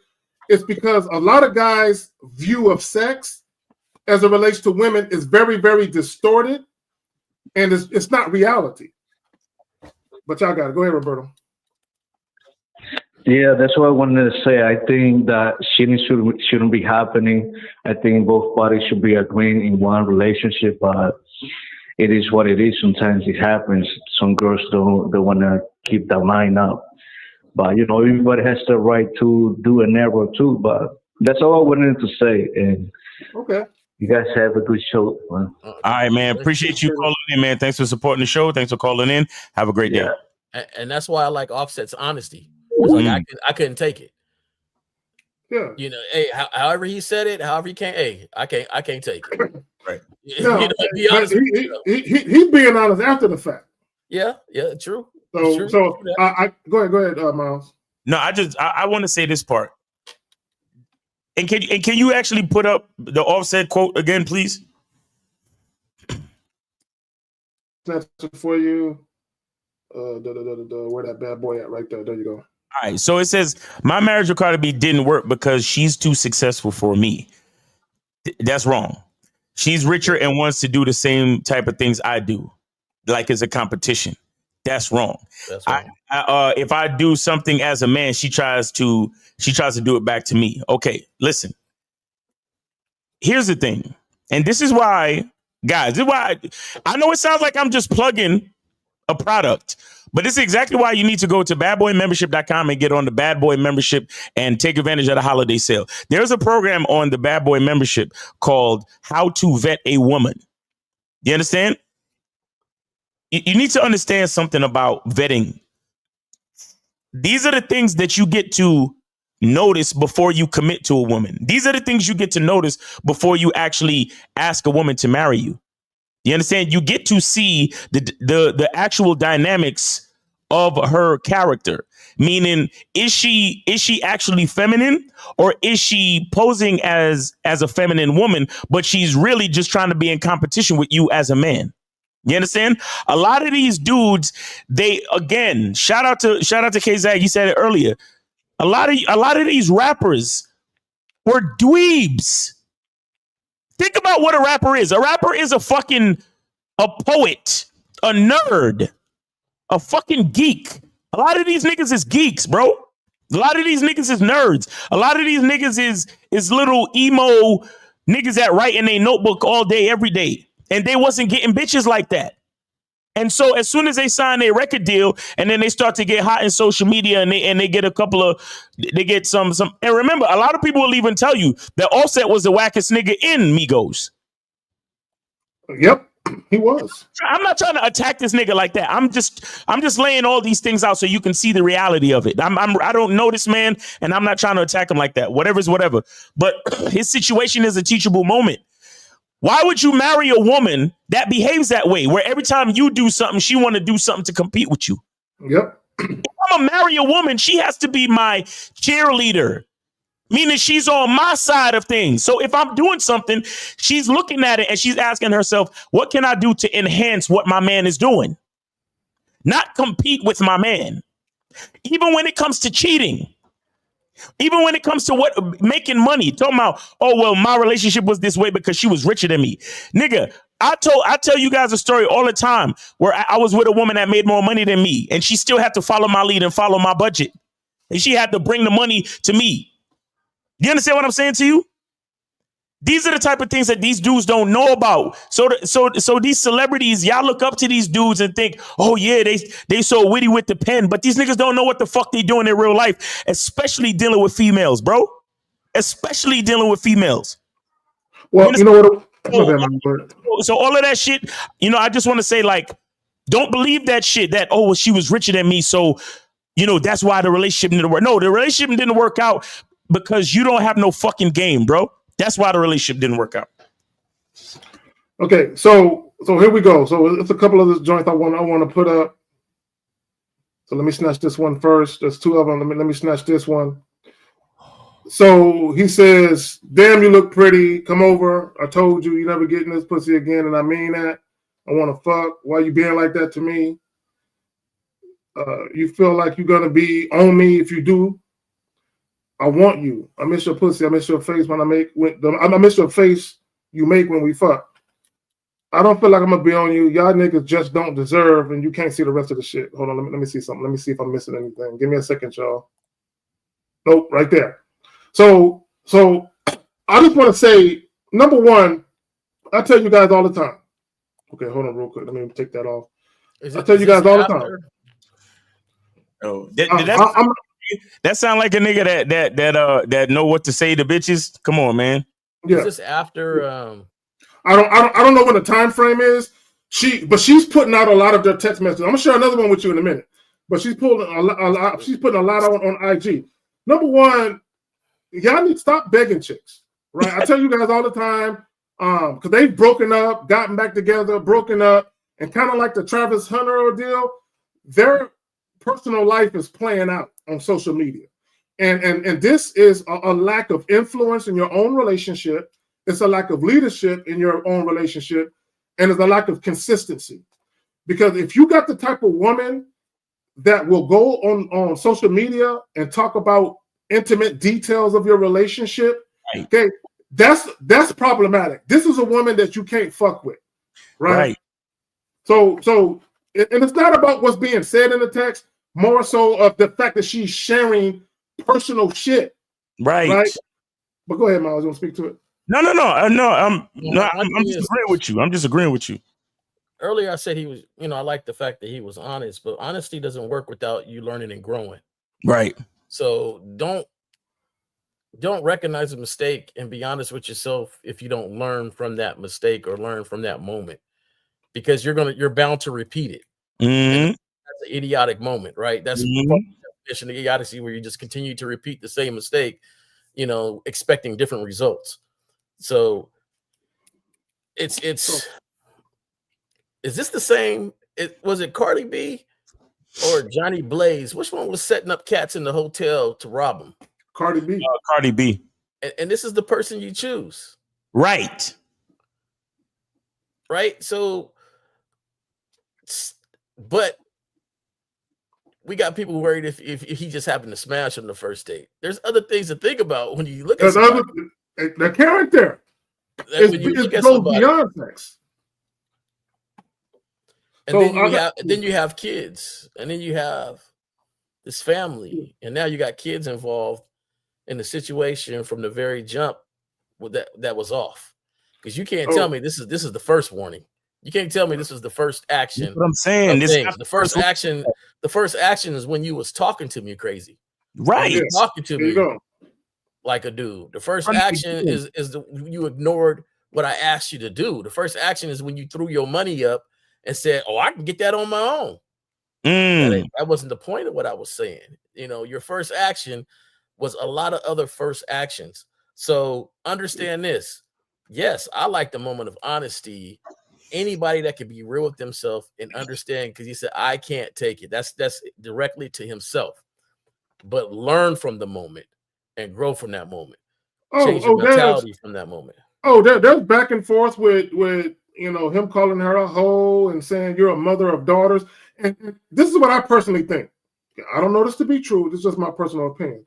I wouldn't be surprised if he was putting all them babies in her to kind of subdue her, to kind of, to make it so where niggas wouldn't want her, at least in his mind. Classic, niggas wouldn't want her. Nigga move. Classic weakness. Nigga move. Yeah, let me put a bunch of babies in her so that quote unquote lowers her value. So that way I can be out here doing what I do and niggas really ain't gonna fuck with her like that because she got all these kids. But also what niggas do, and I've heard of plenty of niggas that do this, they'll tell women, ain't nobody gonna want you but me. And it's that move where they try and beat the woman down and make her feel insecure. So the woman got to run back to him for all the validation. Right. But here, we got another one right here. Let me throw this one up there. Right there. Let me read it because it's kind of thing. So he says, damn, you look pretty. Come over. No, that's the same joint. Hold on. I feel like you're going to do that. Oh, shit. It is the same joint. It's the same joint. Yeah. It's just. I didn't even realize it was the same. My bad. It's the same joint. My bad, fellas. Okay, so we back to regular scheduled programming. It is the same. I didn't realize that shit when I first saved it. I don't like the begging atmosphere. I don't like anything that look beg worthy. Like you begging, begging ain't it. Come over, no. Okay, you sure, but begging stuff, yeah. All right, Troy, I gotta be out. All right, peace, fam. All right, man. Have a great rest of the show, everybody. Peace. That bad boy membership holiday sale. All right, peace, y'all. See you tomorrow. All right, so guys, again, if you have a question, put a Q in the chat. And because Miles is gone, we can't do the phones. So y'all should have called him before he left and shit. So we're gonna take that off. Right, we do got a question. Matter of fact, let's just get to this question real quick, J. Roman. So he says, Zach, would you play the single mom that got to? Are you setting up for? Wait a minute, hold on. Would you play the single mom that got elementary kids? Or are you setting up for only to come over without kids, going when the kids are asleep, or hotels without kids? No, again, I told you guys the story that happened to me with the little girl. No, I'm not going to no woman's house if kids are there at all. You know what I'm saying? For any reason. Daytime, nighttime, the kids could be asleep. It don't matter. I'm not doing that, right? Because again, I got my own spot. So if she want this dick, she can come to my spot and come get it. If the thing with her is, well, I really don't have no one to watch little Day and it's hard to get someone to watch him, and I'm gonna be like, hey, well, whenever you get someone to watch him, come holler at your boy, and I'm gonna be over another chick's crib that ain't got no kids, or I'm gonna have her over at my crib, right? See, when you're dealing with a lot of guys, you're dealing with just one woman, and that only woman you're having sex with happens to have kids, so you end up just doing shit her way on her terms because you want some ass, right? But when you actually dealing with multiple women, right, you don't got to worry about, damn, I got this one chick, I ain't had sex in a few days or a week or so. She got a kid, the kid asleep. Fuck it, I'll go over there. No, put yourself in position so you never got to be in that position. J. Roman, you got something you want to, espouse, you know what I'm saying, when it comes to this? Yeah, because I have my time with single mothers. One, you don't really want to be over there just for the moment of them waking up or anything. Kids wake up in the middle of the night. Kids need stuff in the middle of the night. Kids get sick. They have nightmares and they run to the parents' room. Whatever. Then you get to the point where you just respect manhood, period. You respect that kid is also connected to another man and you don't know that situation whatsoever. And, you don't want you rubbing the back of a kid to soothe them to sleep or whatever. That's not yours, respectfully, even though you don't know somebody. That's just because you have such principles in yourself. If anything, if you are at to the point where she can come to your place, then yeah, when you get a babysitter come to the place, or when the kids are at freaking school, let's do this lunchtime, gig it up, and that's it. The thing is that you sometimes have to bring respect bring leadership and to teach in any situation that you're in, just off your principles. When I was younger, and this is not dealing with women, this is just dealing with a group of guys, I used to always bring the honesty, right? When they be like, hey, man, that girl hurt you? And I'll be like, yeah, I ain't gonna lie, man, that one kind of stung. You know what I'm saying? Like, just being honest about how I felt about a situation, or being honest about what really happened and things like that. And it opened up for my friends and stuff to be honest about certain things they was going through. And you never know what happens when you stick to the principles that you got on where it leads, that interaction, where it leads, to you. She might even gain more respect for you because maybe something she wasn't thinking about. You're like, nah, we're not going to do it like that. This is what we're going to do. When you're a youngster, gets a babysitter, maybe you call grandma over, or maybe something like that. You can come over and relax and have a good time. That's it. So I would say be a man in all situations. That's even in any interaction you have with anybody. So let me add this to it. I remember there was a woman I was dealing with some time back, and she had a daughter. Her daughter was like, I don't know, 6, 7 years old, something like that. And she wanted me to come by on a Saturday night. She wanted me to come by, well, in the middle of the night. It was really rolling into Sunday. So Saturday evening, rolling into Sunday. It was probably like around midnight, something like that. And she wanted me to come by. And I'm like, is your daughter there? And she was like, yeah, she's here. And I'm like, I can't do it. I can't come by. I can't, just hit me up some other time when she ain't there. Jay Roman, this is what she did. She called me about 8 o'clock in the morning. And she said, I just realized that the church bus comes by here. I'm putting my daughter on that church bus so she can go to church. Can you come by now? Right?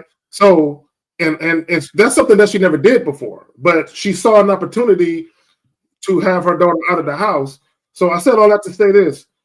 If a woman really wants you, if there's a will, there's a way.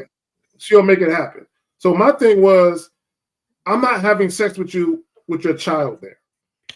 So she made an effort to say, okay, let me get the child somewhere else, and then now he can come over and beat it up, right? So, and that's basically you as a man, as you alluded to a little while ago, having your standards, your principles, standing on something, and basically saying, I can come through and beat it up, but it's got to be like this. It can't be your way. It can't be on your terms. It has to be like this, right? And here's the thing, right? Because if a woman that you just met has you around her kids, how many other niggas has she had around that child, right? And I don't want to be one of the guys where that child says, damn, I done seen 6 niggas in the last 30 days. I met 6 men my mama had over here in the last 30. I don't want to be one of those dudes. You know what I'm saying? So this is why I just believe if you're going to deal with a woman that has children, just let her know, hey, if you number one, either come by here when you got a babysitter for your child or children, or if I come by there, you got to be child free. Period. Like period. No matter how. But it goes to this. Jay Roman, discipline and willpower. Do you have the sexual discipline and the willpower to say, you know what? I don't want to be a part of that dysfunction over there. So I'm gonna go ahead and do this over here. Most guys, they're gonna go over there. They're like, man, fuck that little kid. And they're gonna go over there. Younger or older. Younger or older. And I don't care what nobody say, you ain't as quiet as you think you are. So exactly. Younger or older, it just sets the precedence of who you are and and how you move as a man. Everything is just, yeah, she look good, but is that mind good though?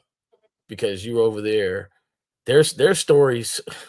There's a story that came down the other day, a tragedy where she let some dude over that she's been seeing for a little bit, and that dude wind up in the morning killing the whole family. See? For no reason. You see what I'm saying? You see what I'm saying? For no reason whatsoever. And in situations like that, it's just like, hey, for the protection of your child, why would you have somebody you over here that you only know them for 2 weeks, 3 Yeah, weeks. yeah. Come on now. You don't know their full name. You don't know much about them. You don't know anything about them, but they're around the most vulnerable person that you got around in your whole life. Yeah, and you don't know if they got a history of doing ill shit to children. You don't know that. Yeah, so yeah. But let's go ahead and get to this next question. So Ralph West says, what are your true thoughts? Like I said, true thoughts, like we'd be lying to bitches or something. Yeah. What are your true thoughts of walking up to a woman you don't know and she doesn't know you and be direct? Okay, first of all, bro, are you new here? Okay, you must be new here.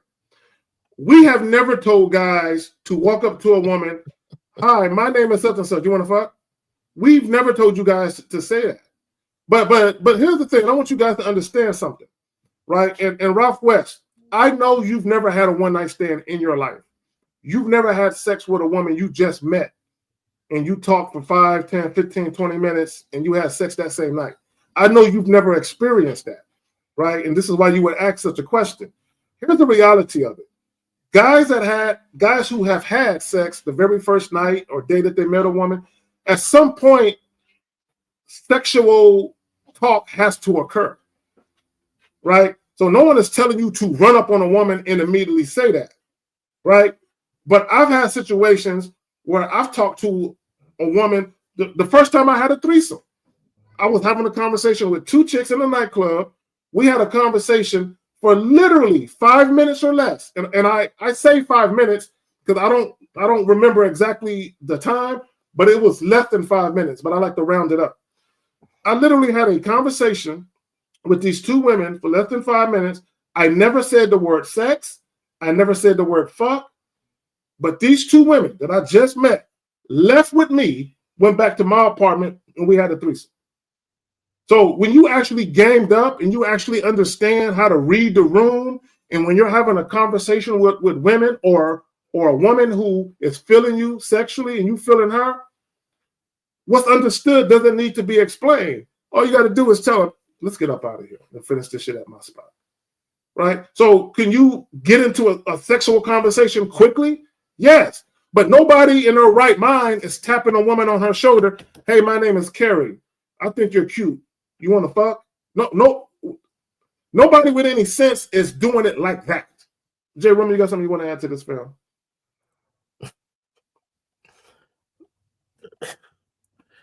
Yeah, go ahead, man. Do it and see how it goes. Like, I mean, you guys would say, hey, I'm Rick, and you want this dick. Like, I don't know how clever you want to be on how you want to sound. I just,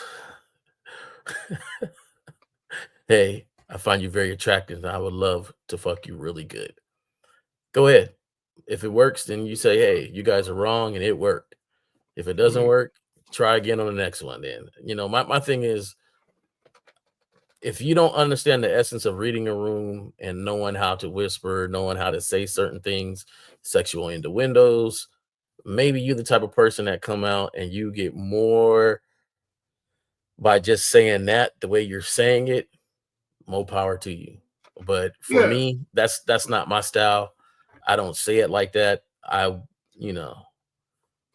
had a conversation with somebody that makes cookies, and I told her, yeah, because she said, you want me to bring you some cookies? I said, yeah, I love to taste your cookies. And she knew exactly what's up. The way you said it. But if you want to say it like that, I mean, I'm not going to sit here and say it ain't worked for somebody, because it had to work for somebody. Let's hope it's you. But I wouldn't say it like that. Yeah, I wouldn't say it like that personally. And here's the thing, and I just want to put this on a young man's conscience. When you very first walk up to women, I would say within 30 to 45 seconds, maybe 2 or 3 minutes, they already kind of know whether or not you're the type of guy they view sexually or not. It doesn't mean they're going to fuck you that same night, but they already kind of know whether or not you are the type of guy that's desirable sexually. So if you know that during the very first conversation, women women assess whether or not they find you sexually desirable, right?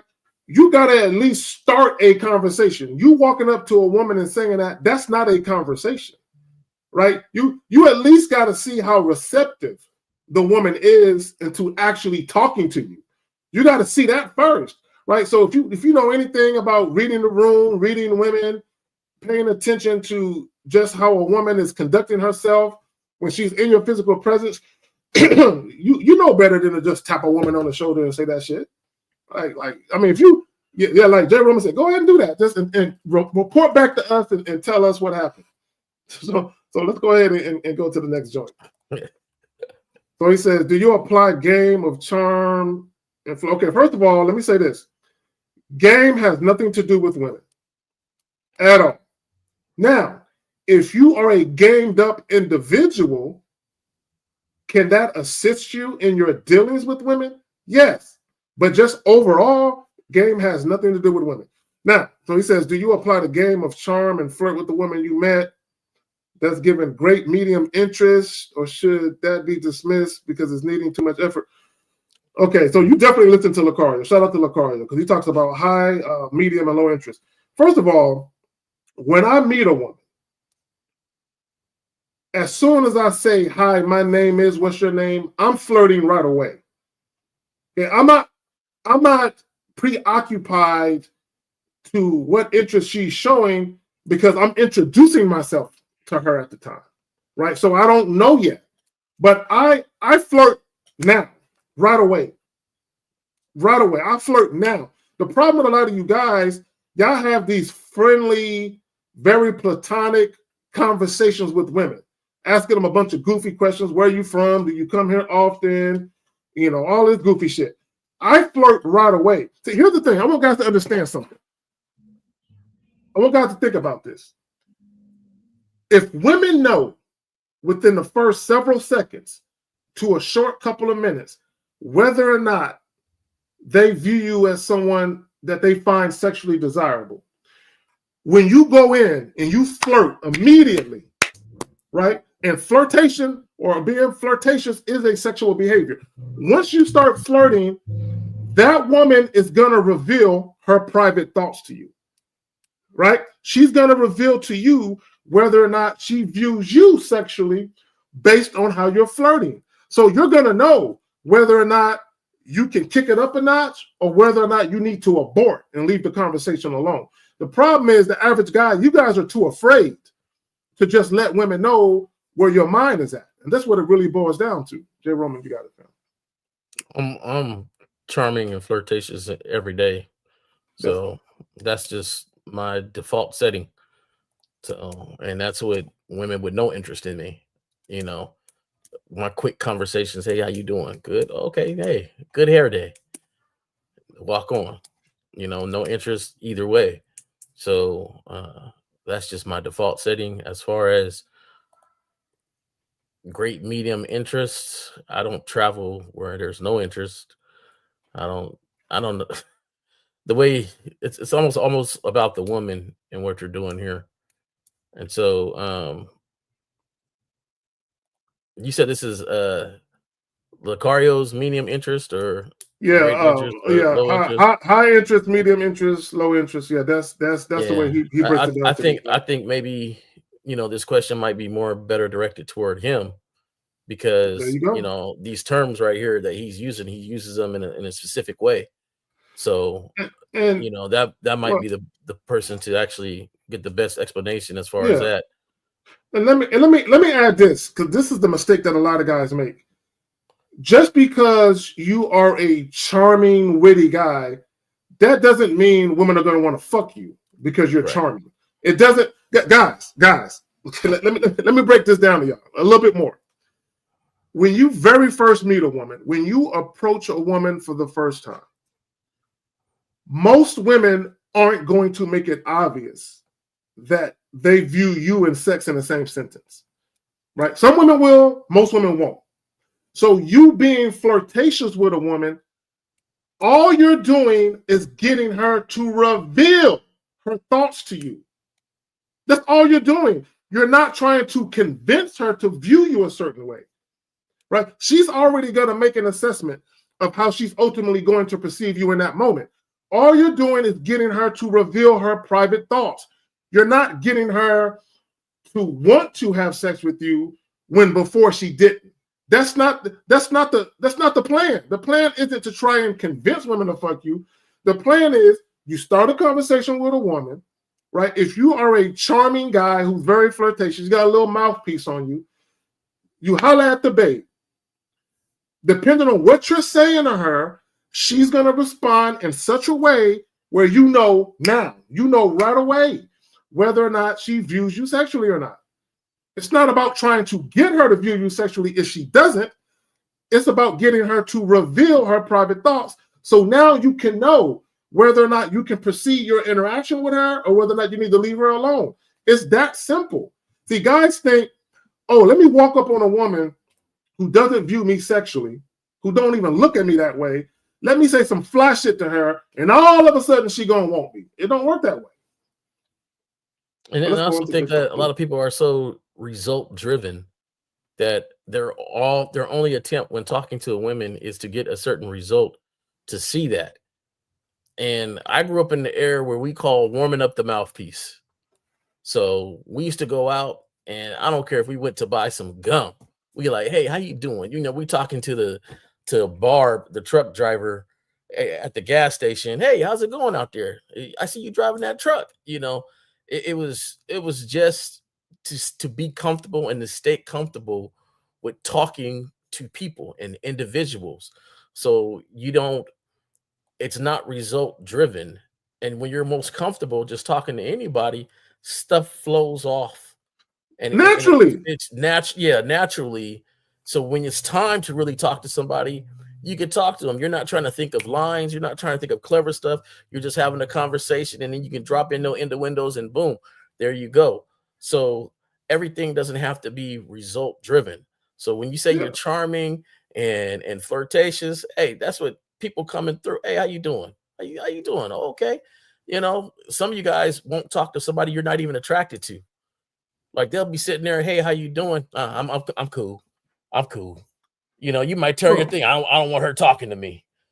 Bro, I'll flirt, J. Roman.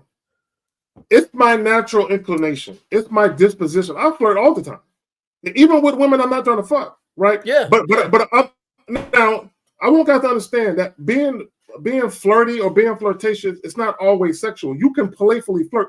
I do it all the time because it's part of my personality. At my core, I'm that guy, so I flirt. Right? The problem with a lot of guys, they're not flirtatious men. They're not very charming. So what they're trying to do is get some words that they can say to try and make themselves appear to be charming so they can get some pussy. Right. And it don't work that way. All right, but let's get to the next question real quick. So he says, when dating a woman for 6 months, what are some great ways of communication security to her when she says, I know we've been dating for months. Am I not good enough, or is there someone better?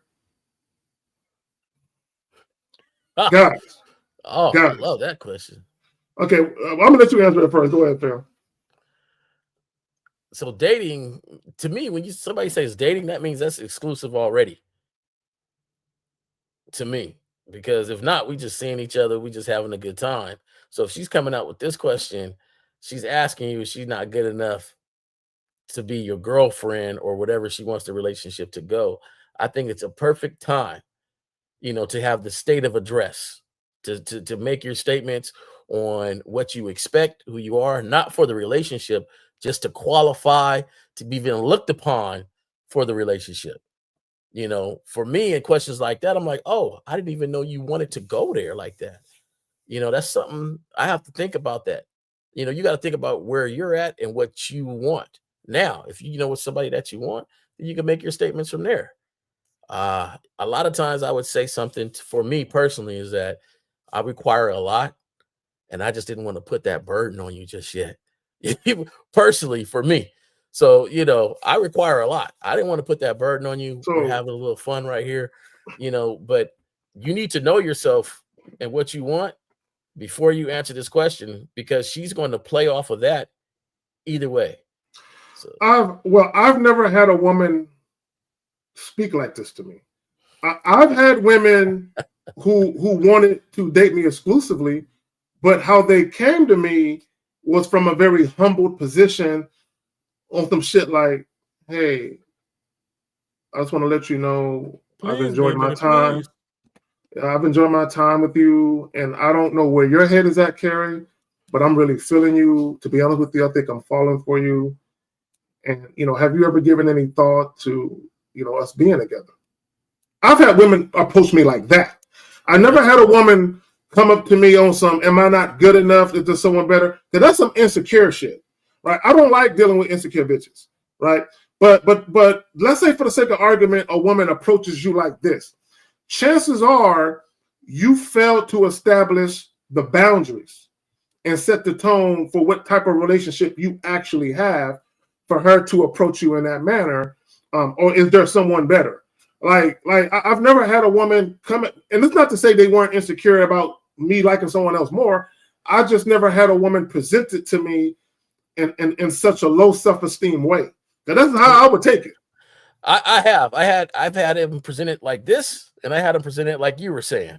Yeah. And all in between, Yes. And for this one, usually this happened when I kept kicking that can down the road. When I kept kicking the can down the road, I was doing a lot of boyfriend type stuff, undefined. Let's just do, let's do some undefined stuff. And like you said, things weren't really defined the way you want them. You were kicking that can down the road as long as possible, so you didn't have to answer the question, because the answer to it was like, nah, this is it. This is it. What we're doing. Now, when you start to set up exactly how you want things to be later on, when you get a little mature and you understand, like, hey, we can't hop in the shower and stay the night, and I still say we're just seeing each other. We're not dating. Yeah. I can't take you to the movies, hold hands, do all this other stuff, and then just turn around and be like, hey, we're just seeing each other. We ain't dating. So there's things that you have to do that eliminate how this is asked. Facts. Now, either way, if they want to go there, because before, when you're younger, you used to believe that lie. And that lie you had to understand was, oh, we can do this. We could just be fuck buddies. We could just be, smashing and, smacking and stuff. And I won't catch feelings. None of us will catch feelings, right? But feelings is always caught. Somebody always does, bro. Somebody always catches feelings. So you have to be responsible for that. And the part that gets me is there someone better? So that tends to lead me to believe that she already knows that you see other people. She was trying probably to do everything that you wanted her to do within these months to be chosen. And to me, I'm suspicious of that, because anybody acting like that is only doing it to be chosen, and it's not them to really do it for your relationship. Exactly. And because let me address something else, because it says great ways of communicating security. It's not your job to secure the insecurities of a woman who's not your woman. It's not your job. Now, what you are, but he's failed in his job. Go ahead, Zach. I'm sorry. Yeah, but no, what you are tasked with though is making sure that from the very first time you meet her throughout the duration of the interaction, that you don't give her the misleading impression that she can have more if you know you're not going to give it to her, right? So I said all that to say this. If you're dealing with a woman that you know you don't want to, let me rephrase it. If you're dealing with a woman who you know for a fact you don't want a monogamous, sexually exclusive relationship with, why are you spending the night with her? Why are you seeing her 2, 3, 4 times a week? Why are you doing these things? Because what a lot of guys want, they want the affection and the companionship of a woman, and they want access to sex on a regular basis without the obligation of the title of boyfriend. And every time you go about dealing with women in that fashion, you're gonna run into drama. You're gonna run into drama because women are gonna feel like you're playing them. Now, it might not be your intent to play that woman or to play with her mind, but some women are going to take it as such because of your inconsistencies in how you're being. If you just want a woman that you just want to smash every now and again, keep it strictly sex. Don't do no extra shit. Now, if you're if you're seeing a woman rather, and you actually like her, and you've actually pondered the possibility of her being a girlfriend at some point, right? Just make sure that there is clear communication about what you got going on. So that way she don't have to guess and wonder what's going on. But let's go to the next joint. Insecure is insecure with yourself too, because you're not. Yep. Exactly. What it is they don't want to be honest because they feel they'll lose access to the sex. And I'm gonna talk to the youngsters, okay? I'm gonna talk to the youngsters real quick. Some of y'all youngsters don't understand that you cannot full stroke. And I know Zag understands exactly what I'm talking about. Some of y'all, when y'all get in it, y'all in it like a marathon, and you trying to make her know I got this good shit, right? I got this D for you. You arch it, you put that little arch in the back, like you need to feel all of it. All of it. And as soon as sometimes they mind get a little like, hold on. You got to understand how to half stroke to say, hey, let me give you, I ain't gonna give you the A. I'm gonna give you a B. Give you a B minus, let you know, hey, it's here. It's here. That's being responsible with the D. You have to be a man in all situations to be responsible with the D. You're trying to marathon it to make sure you know your name. Especially if you know how to swing it. If you know how to swing it, you got to be careful. It comes with consequences. So, understand that.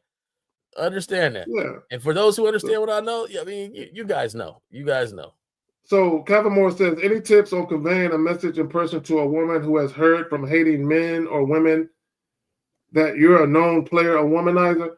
Bro, why are you trying to look? If there's a rumor out about me where a woman views me in a negative light, I don't give a fuck what she think about me. Let her believe it. I don't care.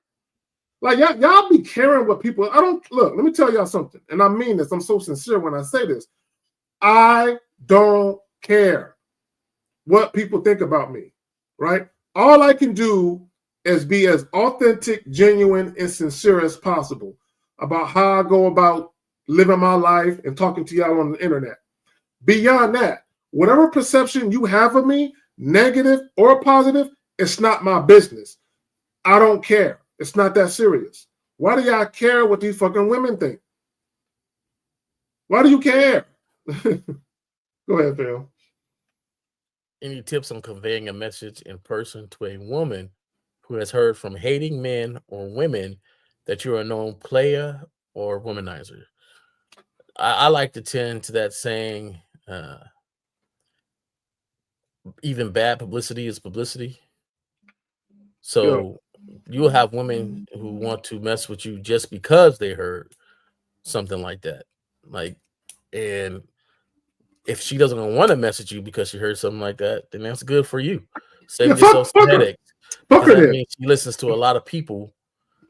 She's influenced by others very easily. So there you go. Either way, it shouldn't really matter to you, because if you're talking to somebody who says, well, I heard you're a player, I can't talk to you. All right, then. You saved yourself a lot of grief, because trust me, there you go. There's women that will hear that same message. Girl, he be slapping down a lot of girls. He be doing it, and she'll be right there. Hello, how you doing? So. Bro, look, when I was in high school, right, I remember one night we was coming out of a convenience store, and there was a lot of people out there, and there was a couple of chicks that I knew. I never had any sexual relations with these women or anything like that. But around this time, I was doing a lot of fucking. So there was some rumors going around, and I remember they caught me coming out the convenience store, and they stopped me, and they said, "You're not the same Carrie that you were when you first." Because I'm not from San Antonio, but when they said when you first came to our school, when we first met you, you're not the same person. Well, I wasn't fucking then, fucking now, right? So, but I didn't say that, but I'm thinking that, right? So they said, yeah, you were just quiet and you kind of kept to yourself, but now, we heard these rumors about you out here just running through chicks, and you're just a little different. And I just shrugged my shoulders. Okay, I didn't care. Whatever they heard, I didn't care what they heard. Right? It did. All right, you heard. I'm out here, running through chicks like a marathon. All right. Okay, what you want me to say to that? Well, I'm not gonna deny it.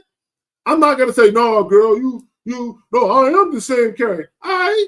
So already you hearing shit from other people, and you're making this assessment on who you believe me to be. You have this perception of me, accurate or not accurate. It's not my business to try and change your mind. Think whatever the fuck you gonna think. I'm good with it. Negative or positive, I'm good with it. I did that once. I convinced somebody, because I heard about you and your friends and how y'all. And no, I ain't like that. And here I am qualifying for her, trying to convince her who I am. And then when we got close and things went down and things like that, I found out I didn't really like her. So, our interaction had to end. And then she turned around and say, see, I told you. They told me I should have listened. I should have listened to them when they told me who you are. And it's just like, you know what? That's my bad. Because I sat here and tried to qualify for you instead of just being like, I don't care what they say. If you do, I'm out. And that's how I should have been. So either way, man, it ain't going to be a good situation for you if you're going to set yourself up to try to qualify for her and try to do all this stuff. And, just cut it off at the pass. Okay. So Eterius, real quick. Eterius. Bro, if you set up a consultation session and you don't make the payment, bro, I'm not going to call you. You gotta, I saw that you set it up, but I ain't see no payment come through. Right? And if you did make a payment, then you need to tell me, hey, yo, man, I made the payment. What's up with you? Right? But I didn't see no payment come through. Yeah, if you set up the coaching session, but you don't pay the allotted amount, bro, I'm just gonna assume that you don't want to do the coaching session. You know what I'm saying? So, if you with it, set it back up, make sure you pay the allotted amount and we can get it popping. Right. So Arthur says, how important is dressing your best and smelling your best, playing a dynamic of y'all are oversimplifying everything, right? And you're overcomplicating it, not simplifying it. You're overcomplicating it. Dressing your best, smelling your best, play a dynamic interaction with women. I know aura, mindset is key. Hold on real quick. Aura and mindset is key too, but how much does the surface asset assist your personality? I'm a type of person believe that, you do want to dress your best and smell your best, and just for yourself though, because that's how you like to go out and how you present yourself has nothing to do with interacting with women. I never forget, I was working construction. I'm getting off of work. I'm sweaty. I got this shirt on that, it has sweat stains because, I was working. It's sweat and it has sweat stains. I'm going to the store, coming out the store. I meet somebody. We chit chat a little bit, said, all right, exchange the numbers and stuff and left. Later on in the conversation, she told me that she got turned on a little bit because of the sweat smell. Like I smelled, had that working man's, I didn't stink, but just, that I was a working man. Like I worked hard. That did it for her. That's one of her turn-ons. So, if anything, you're gonna do it for yourself. You never know what the situation is. You mean to tell me you smell your best at the gym? You put on designer clothes to go to the gym? Like everything you do it in a manner like you going down a runway? Like, nah, you're gonna. No. Bro, I've met chicks at a gas station with a baseball cap on, a t-shirt, basketball shorts, and Nike slides on. Right? This is what I want guys to understand. Women look at everything.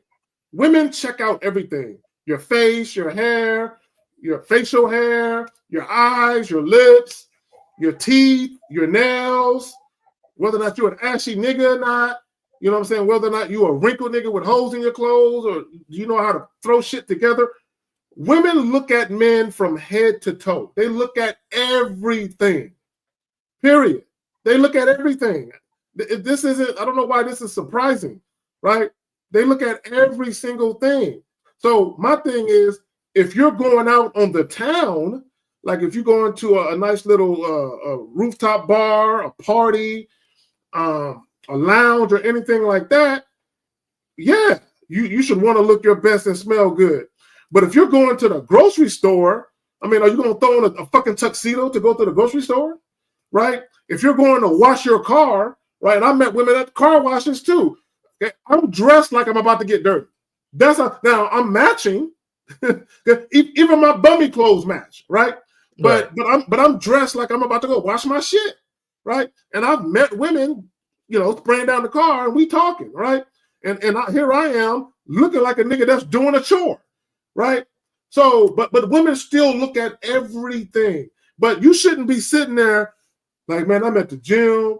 Man, I don't have on my best shoes. I don't have on my best jeans. I don't have on my best shirt. I don't have on my best glasses. Damn, what is she gonna think? Bro, the place that you're at, that's factored into it. Okay, if a woman runs into you at a fucking black tie event, right? If she runs into you at the grocery store, if she runs into you at the post office, yeah, but women look at everything. Everything. I ain't the most fashionable dude. Like, I'm not one of those people that's gonna follow trends and do all this stuff. So, I mean, I'd be surprised.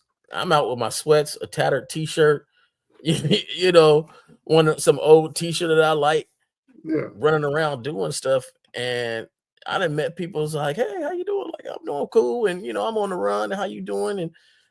And just had that quick little convo and move on. Like, to me, yes, make sure your stuff looks nice. But at the same time, you do what you do, man. Like, it ain't got to be name brand. Make it matching and make it cool for you. This is not a name brand shirt, but it goes with the hat. I just match. I like the match. But it's I go to Ross Dress for Less and I get a bunch of shit. You know what I'm saying? Inexpensively. You know what I'm saying? If that's a word, I don't know if inexpensively is a word, but I don't spend a lot of money on clothes and shit. I spend a decent amount, but I'm not out here, at the fucking at the Fendi store, and I don't need to wear all of that shit, right? And a lot of guys who wear all of that shit, they're actually trying to compete with other guys that they think fuck with the women that they're fucking with. So a lot of that shit is really them in competition with other guys. I'm not in competition with nobody. I look my best for me. I wear what I like to wear. And if chicks is feeling it, cool. If they ain't feeling it, oh well. But I'm not gonna change my style of dress because I heard chicks over here like this better. You know what I'm saying? Hey, if they like that better, then fuck with the niggas that's wearing that shit. Because I'm not gonna change how I dress just to look like them niggas over there. And let's say the alternative. Let's say me and Zach was like, yep, you need to look your best, smell your best on every situation. But then you go outside wearing some holy jeans, some a shirt to go on a run, or you're at a park or something, you meet somebody, y'all have a cool little conversation. Next thing you know, you guys are going out somewhere. Would we be wrong? And of course we'd be wrong, because part of it is the personality, part of it is the conversation, part of it is what you're doing. So like, you got to put it in perspective on what's going on, what you're doing. Now, if I'm going out, like Zag was saying, and it's a suit or a tuxedo place, I'm not coming in with my sweats and my t-shirt, thinking, okay, they look really good. Like for that occasion, that might not be it.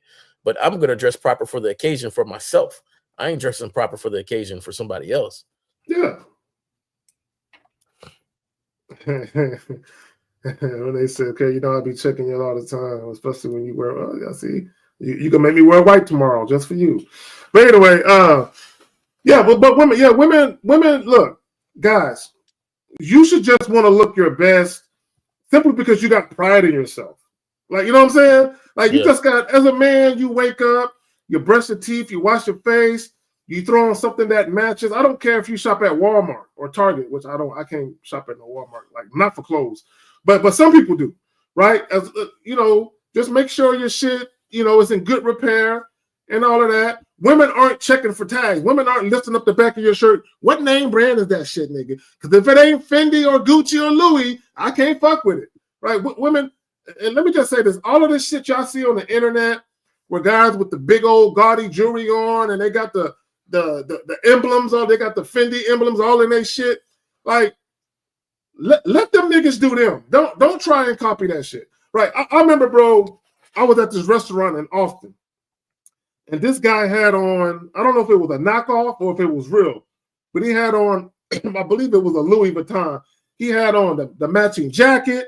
He had on the pants. He had the belt. He had it all, right? Only for him to get up in a beat up Hyundai, right? A rust bucket. So he had all this shit. And that's what a lot of guys do. A lot of guys, they will spend all their money on designer clothes, but them niggas is broke. You know what I'm saying? They ain't got, they whip is trashy. They fucking live with their mama, you know what I'm saying? Or they live with their grandmother in an unfinished basement and shit. Right? And I've met plenty of women who said that. Right? A lot of niggas, they put a lot of money in their car, a lot of money in their clothes because they want to look good when they go out to the club. But when they try to take a bitch home, they ain't got no place to take a bitch because they ain't got their own spot, right? So don't get caught up in that. You know what I'm saying? Get your money right. If you want to wear nice shit, buy expensive shit, buy nice cars, do that. But make sure that your whole life is straight. You know what I'm saying? Make sure you got a roof over your head. Like that should be the first thing that a man does. Like before you buy a bunch of bullshit, can you get a place to live, nigga? Can you do that first? And let's think. I like to think basic. Man. Let's think about the basic alternative to that, right? Say you know, and I'm not knocking any dude that dresses nice, cologne, got the watches, the suits, got a house and stuff. Cool. That's great. Roll out. But would you want a woman where that was the main getter for yourself? Was the watch, was the clothes, was the way you presented yourself in that manner? Is that something you can maintain? Me personally, I might have a nice watch or a couple nice watches or, some suits and some stuff that I dress up in at the right occasion, but that ain't going to be me every day. I'm not going to be putting that much to my swag every day when I roll out like some people do. Some people do. That's who they are. And so they'll find and attract people that do care about that every day. Yeah. Those are the dudes that even when they get married, the whole family, it looks like models taking pictures and stuff for Christmas and things. And they're sitting out. Those are those type of cats. And you guys know the type of families where they got to have everybody dressed a certain way. We dress like this, and that's cool. Yeah. For them. If it's something that you do to maintain you, that means you're going to do it no matter if you have a woman or not. That's what you're going to do. Fine. That's cool. So, get somebody that appreciates just the style that you are. There you go. So here's the last question. We're about to wrap this up. So Levon Everett III says, Zag is not giving a fuck about what women or men, I don't give a fuck what nobody think, or the world in general thinks the most important part of learning the game. Yes, because this is what guys and women, you know what I'm saying? But I'm talking to you guys. Y'all got to learn to take the emotion out of everything. You know what I'm saying? Now, we all have emotions. We all feel things, right? So I'm not saying you can't feel things, but a lot of people are too emotionally invested in things going a certain way, right? And my thing is, nobody's opinion is more important than mine. You know what I'm saying? My parents' opinion was not more important than mine. My brother's opinion is not more important than mine. My children's opinion, who I was yelling at a little while ago, their opinion is not more important than mine. Nobody's opinion is more important than mine. So I'm not going to allow what somebody else thinks about me or what I'm doing to influence what I'm doing. But you have to get to a point where you're living righteously, right? Now, if you're a fuck up and you constantly fucking up, then there are going to be people who have opinions about what you're doing, but they're actually trying to help you, right? They're trying to provide constructive criticism. But if you live righteously and you're not fucking over anybody, you're not doing anything malicious to anybody, you're not making horrible decisions with your money, you're not mistreating people, okay, can't nobody tell me nothing. You know what I'm saying? I'm going to move how I move and fuck who like it and fuck who don't like it. If you like it, I'm fucking with you, right? If you don't, then you ain't got to fuck with me. It's that simple. Go ahead, fam. What's so crazy? Like, let's take this, apply it to what y'all be talking about with these girls. Some of y'all be going after some girls that they high maintenance. I'm talking about they are high maintenance. And the thing is, you can kill yourself over that high maintenance stuff. Like, I like the ones that can get dressed up and look good and then know how to bring it on back down. Like, so you gotta fit, what you like in your style has to be what they are. If not, it's not going to work, because your interaction will not be genuine, and that non-genuine interaction will always put you in a bad spot. So there you go. let me say this about his comment, bro. Let me tell you something. Let me tell you what I used to do, and I don't do it as much. During the winter time, right around this time of the year, December to February, right? All of the winter shit goes on sale. So, I used to go to Macy's, and what's that other store? What was that other big time? I'm talking about the summer stuff. The summer stuff goes on sale right now. Yeah. No, some of the winter stuff goes on sale too. Oh, in December? No, well, in February. Yeah. But between December and December I would get the summer shit. Yeah. And then February I would get the winter shit because winter's coming to a close. I would go to the mall. All of the Nautica shit, the Gap shit, the Guess shit, the Polo shit, I would load up on that because it would be like 60, 80% off, right? Like even the polo shirts, I got polo shirts all in the closet, right? I don't want to buy a polo shirt for 60, 70 bucks, but I'll pay $29.99 for it. You know what I'm saying? I'll $29.99, I can get 3 or 4 of them bitches, right? I don't want to spend $60 on one shirt. I don't want to do that, right? So that's just me though. I'm a thrifty motherfucker. I'm frugal. I'm not cheap, but I'm very frugal and I'm very conscious about, because you can get nice shit for cheap if you just wait.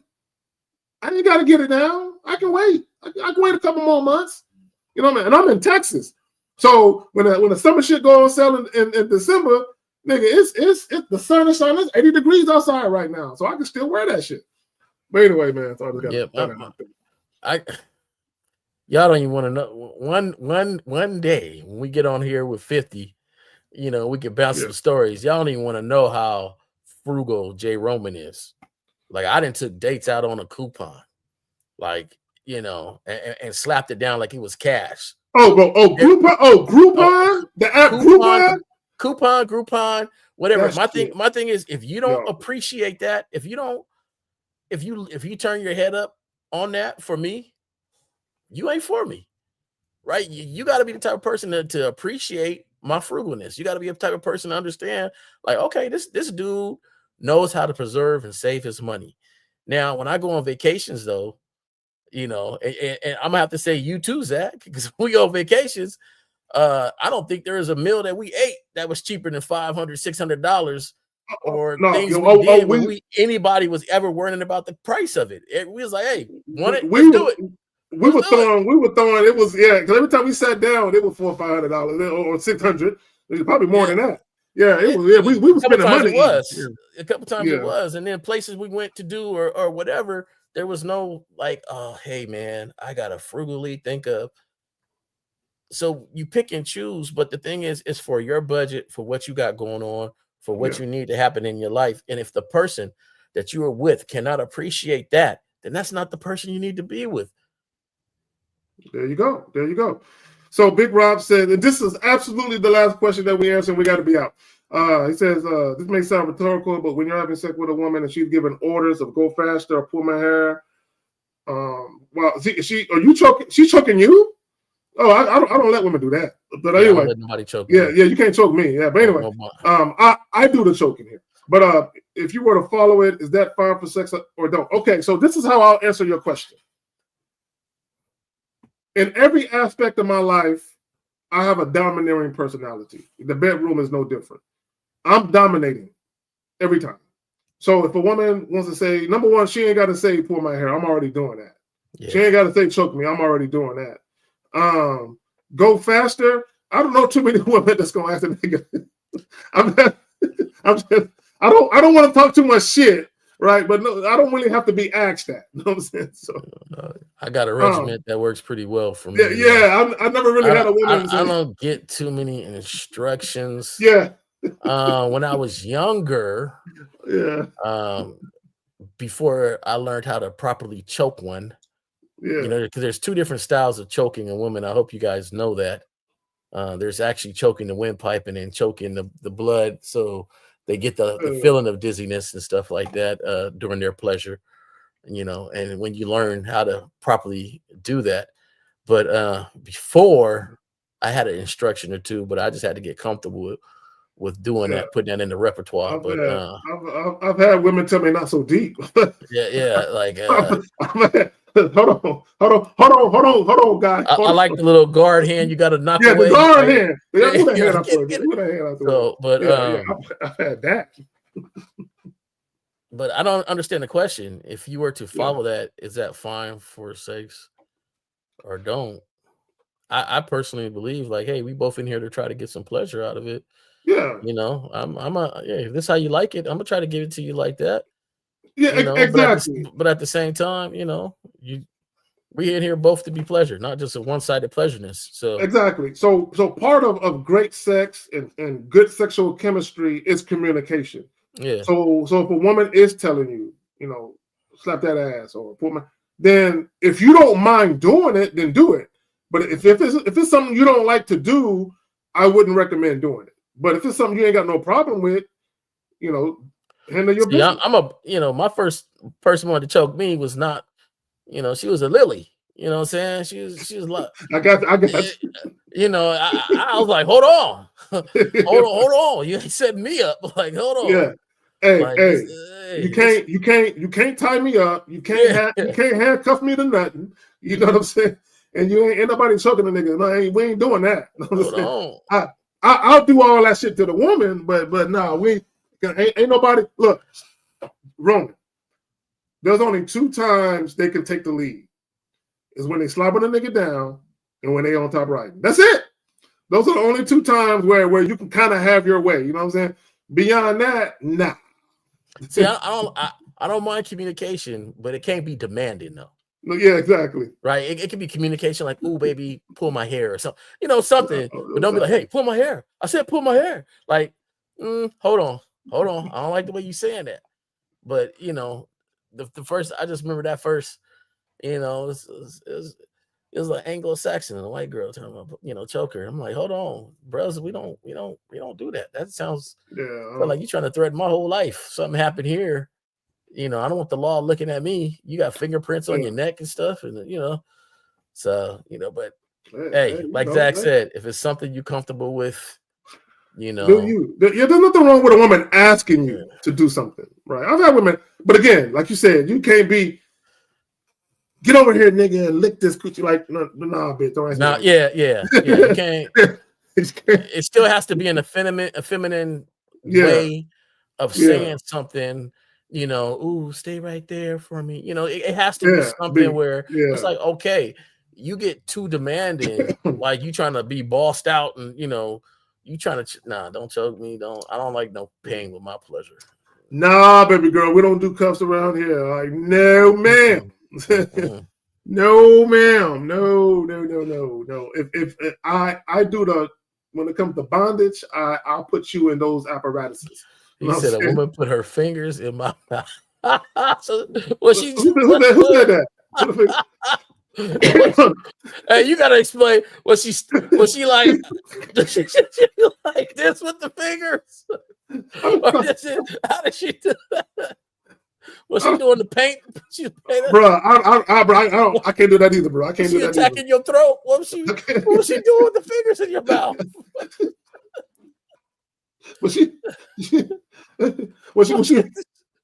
She was gagging you. What was she doing? What was she doing with the fingers in her mouth?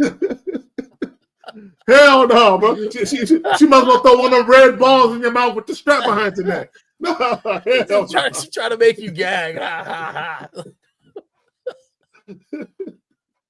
don't. Yeah, she wanted to see if you had a gag reflex, dog. You know what I'm saying? She said it was one finger. Yo, man, I would have, bro. I probably would have bit that. Bitch, don't do that. You better keep your finger out of that. Don't do that. Don't ruin this moment. That would have ruined it. I like feminine women. Masculine. Masculine movement. Yeah. So for all you guys where a woman is on top and she's slapping you in the face, none of that. None of that. I had a woman try to surprise me with a rim job. That's Bro. Hey, Talking about you? No, I'm reading the comments now. No, the comment. Hold on, real quick. It was Raymond. Hold on, wait a minute. I had a woman try to surprise me with a rim job. Bro, do you know what kind of compromising position you got to be in for her to reach you? For her to reach you like that? How does that get presented? And how do you get surprised with that, bro? That ain't no surprise, bro. Because the nigga had his legs in the air, bro. Hold on. Bro, you either gotta be toss your legs back. She said toss your legs back. That nigga had his legs in the air. I like feminine women. I don't do no masculine nothing. I can't. Y'all be in these compromising positions. Niggas be on all fours and shit. You know what I'm saying? No. Hey, if you like that, you like it. Over here. Hey, if you like, if y'all, I'm not judging. If I'm just you saying, like it, you like it. Jay Roman, no. No. No. I can't do it because I gotta look at myself in the mirror and I gotta be like, I can't believe I did that. And I'm saying, no. He said, no, man, you better stop it, man. Stop it, man. You look, man. Man,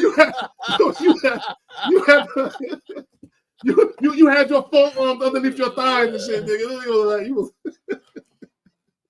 Yo, hell no, man. No.